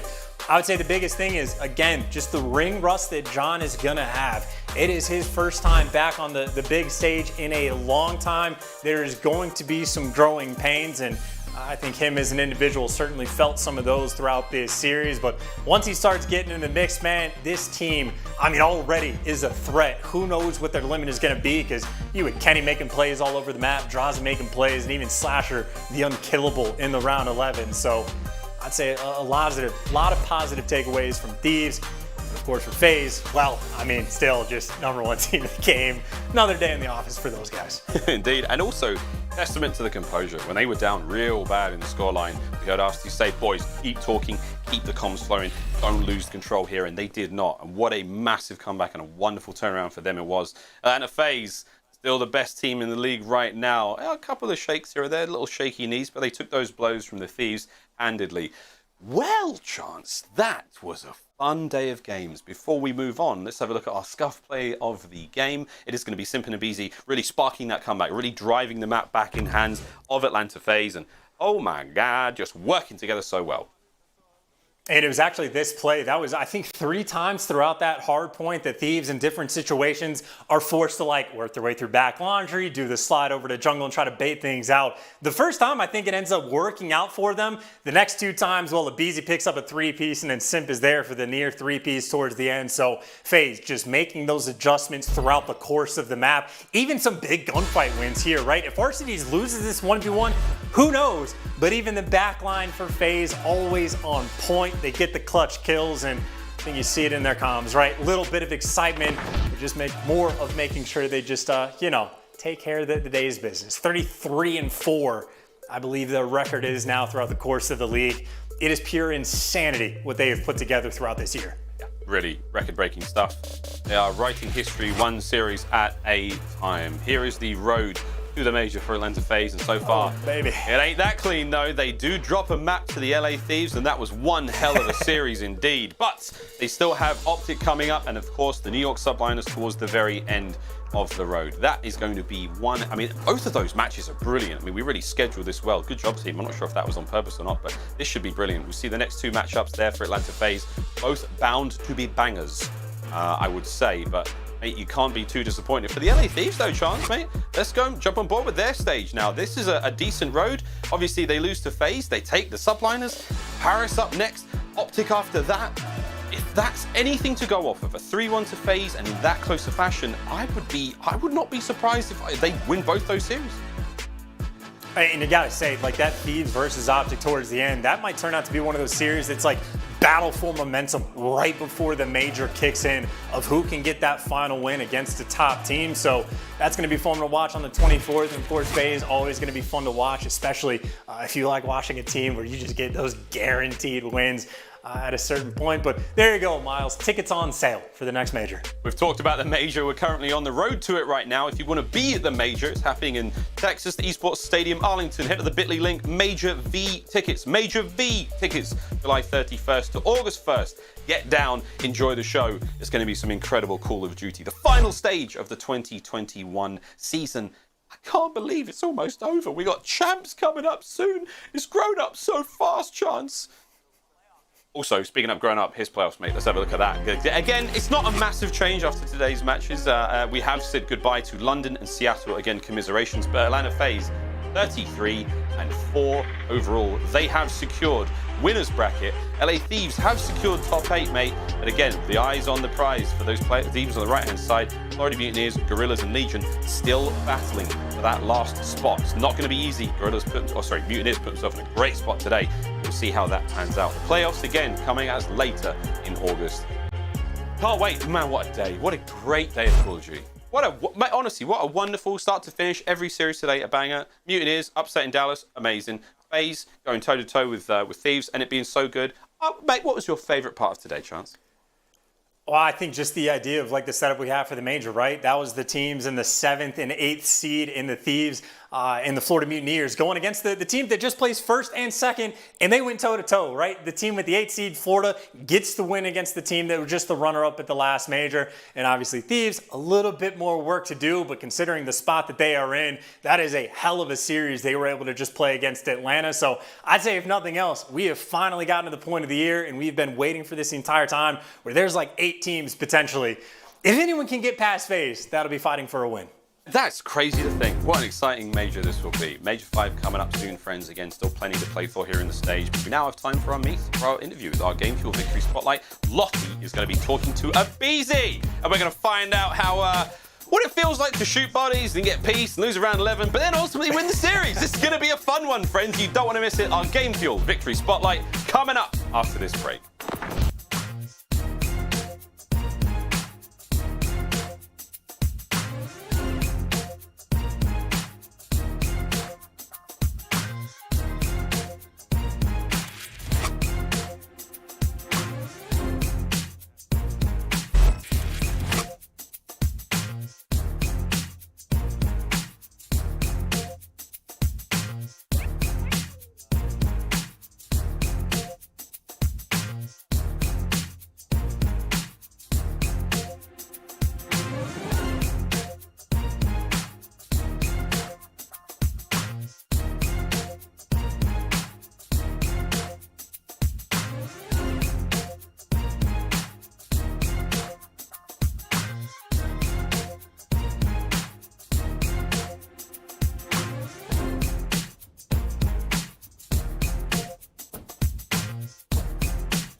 The Call of Duty League is brought to you by Mountain Dew Game Fuel. Pre-order the new Courageous Sherbet flavor now on GameFuel.com while supplies last. Tournament audio and team listen-ins are powered by Astro Gaming, the official headset and mix amp of the Call of Duty League.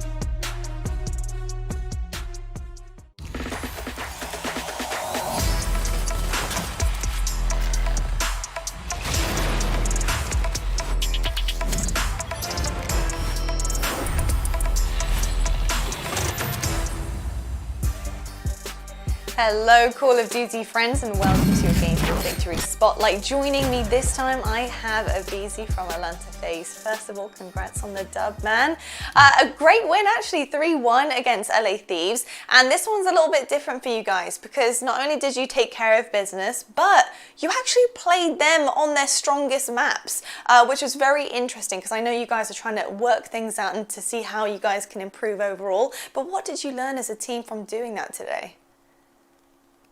You know, we took a lot away from it. You know, we're trying to, expand our map pool for the big one, obviously. So we're working on all the maps that, we haven't been the best at. So that way we can, have them in our back pocket to use at any time.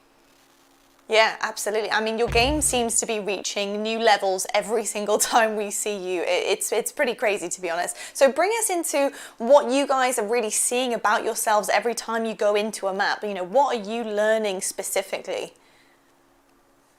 I mean, that, we can still get better every single day. I mean, there's always going to be those little things that we can always be better at. And that's, like, the biggest thing is, I know that all 4 of our players on our team are 4 of the best players in the role, or 4 of the best players in their own role. So, I mean, we can get better at even just the small things. So that way we're perfect by the time Champs comes around.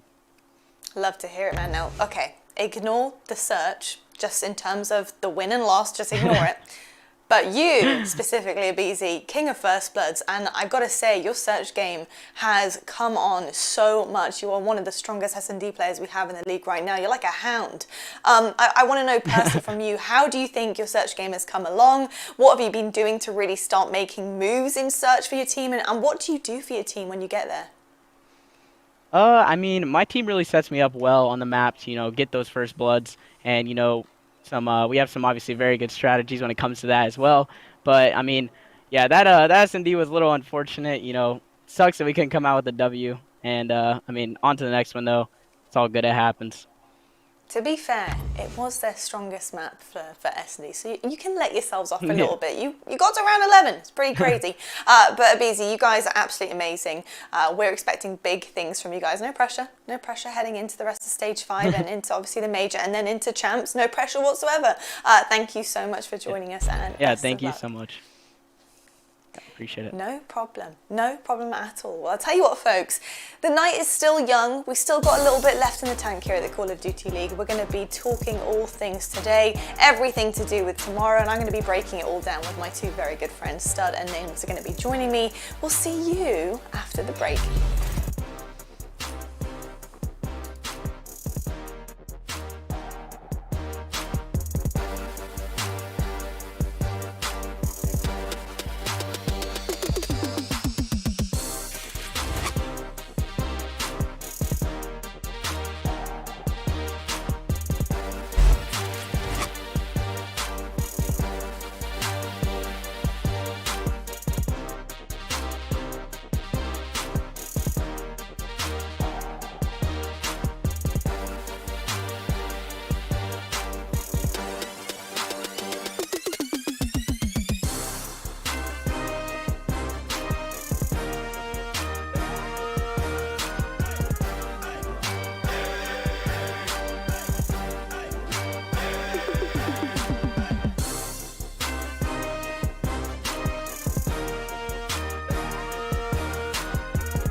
Well, day 2 is drawing to a close as we pass over downtown Minnesota and think about the teams that really didn't miss a beat today. We have our schedule and results for you presented by the US Army to find out exactly what went on. If you are just joining us, where on earth have you guys been? Mutineers versus Dallas Empire went in the way of Florida, looking absolutely insane against Empire and previous champions here at the Call of Duty League. Now we also had LA Thieves versus Atlanta FaZe, a very big test for LA Thieves, and actually a job well done, I would say, about with the Thieves coming I can't even speak. The Thieves coming across there with Atlanta FaZe. But you know what, Atlanta FaZe do close things out, but they made it a little bit interesting, of course, playing Thieves on some of their strongest maps. A little bit of a test for FaZe as well, I think, in that one. But you know what, we need to talk about what we learned overall, especially in the house of the LA Thieves, because that was a big picture for us, wasn't it, at the beginning of the day, is how are these guys going to show us what they could do here in the league? How are they going to dance up against Atlanta FaZe? What did you guys make of it overall?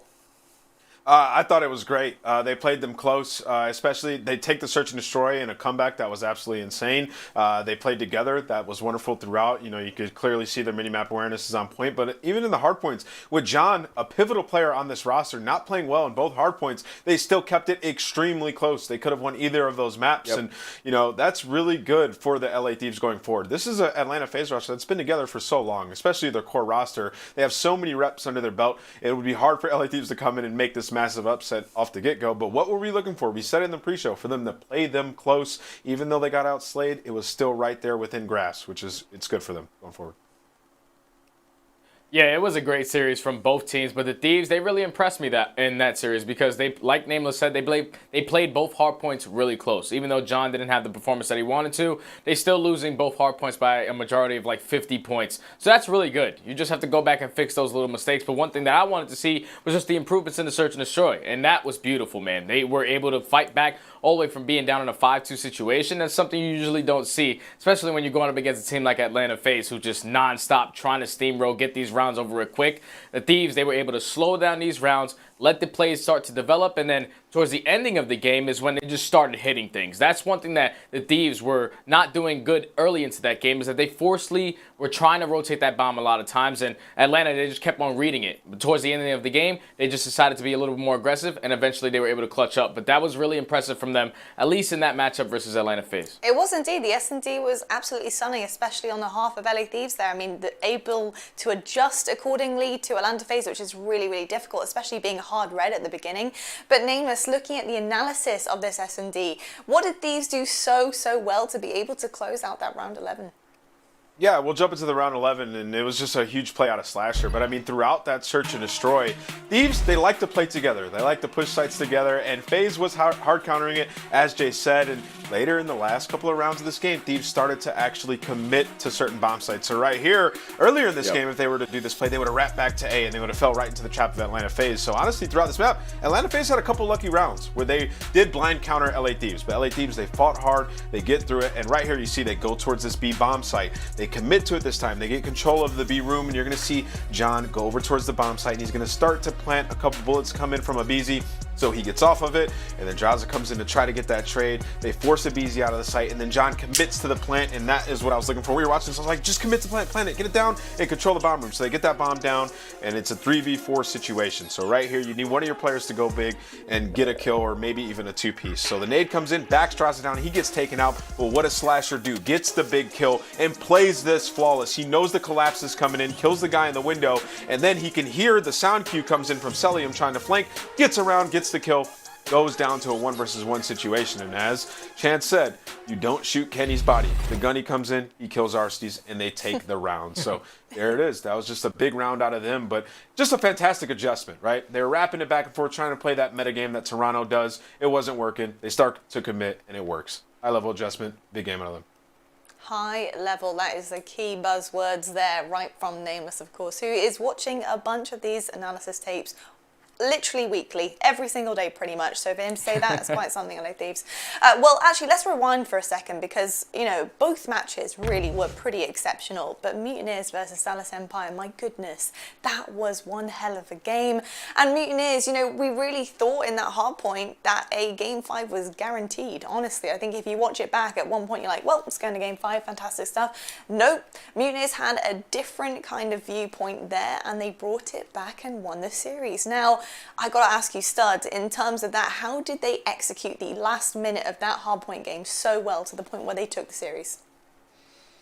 Well, it's one word. It has to be the teamwork. Just the teamwork that they showed in that final minute of that game was insane, man. The communication is probably all over the place. So the fact that they were able to keep focus on the task at hand, and that was just making sure that they were able to close out this map, was such a huge part. Because right here, you see it on this clip, the P2 is going to basically be close to ending. But Dallas Empire, they put themselves in a position to try to win this game. Gunfights are going back and forth. Eventually, Florida are able to break in and find themselves getting at least a good 10 to 15 seconds on it. But now they have to focus off the rotation because this is going to be the biggest play of the game. And this kill right here from Skies onto Crimsix was huge because they applied that pressure after getting that kill, which allowed Crimsix to spawn all the way behind them. So now Florida knows they had the man advantage off the rotation. They just have to win a majority of these gunfights now. They solo out iLLeY in the back, and eventually Skies, unfortunately, he's going to get dropped there, but they still take down iLLeY, and eventually they focus onto Shotzzy. They get full control of the back, and now this is where I'm thinking, okay, Florida, they got this in the bag. This is where they should be able to close it out, but no, Dallas, they don't fold.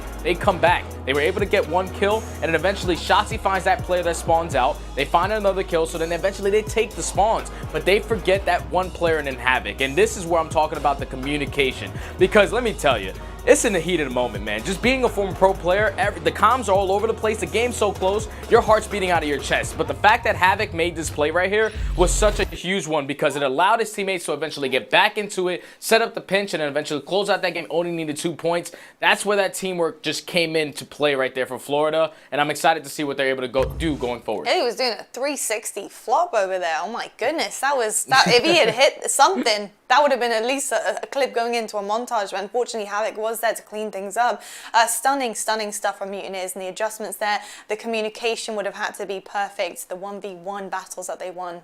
Mwah, chef's kiss at the end of that. Beautiful stuff. Now, I've got to ask, because the consistency with Mutineers really has been a huge factor into this team, and why this team really hasn't climbed higher than top 8, really, and is still fighting for that top 6. Now, Nameless, what is the main difference, do you think, between the team that we just saw on our screens there against Dallas Empire and the team that we saw on LAN?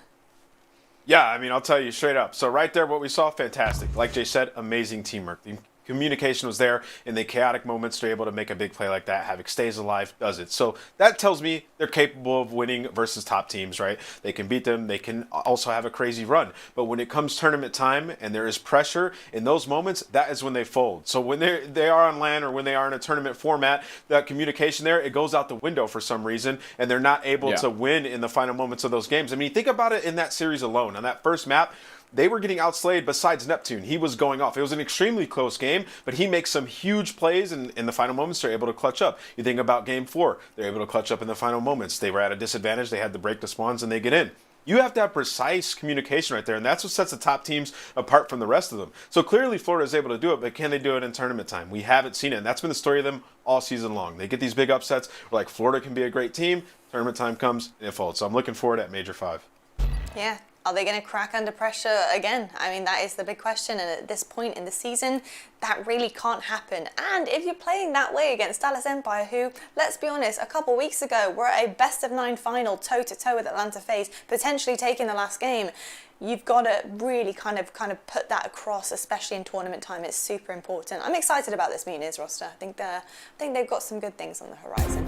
Now, let's take a quick peek at tomorrow's schedule, because you're probably wondering what you've got coming your way to start off your weekend. Well, we've got 3 games tomorrow. London Royal Ravens take on New York Subliners.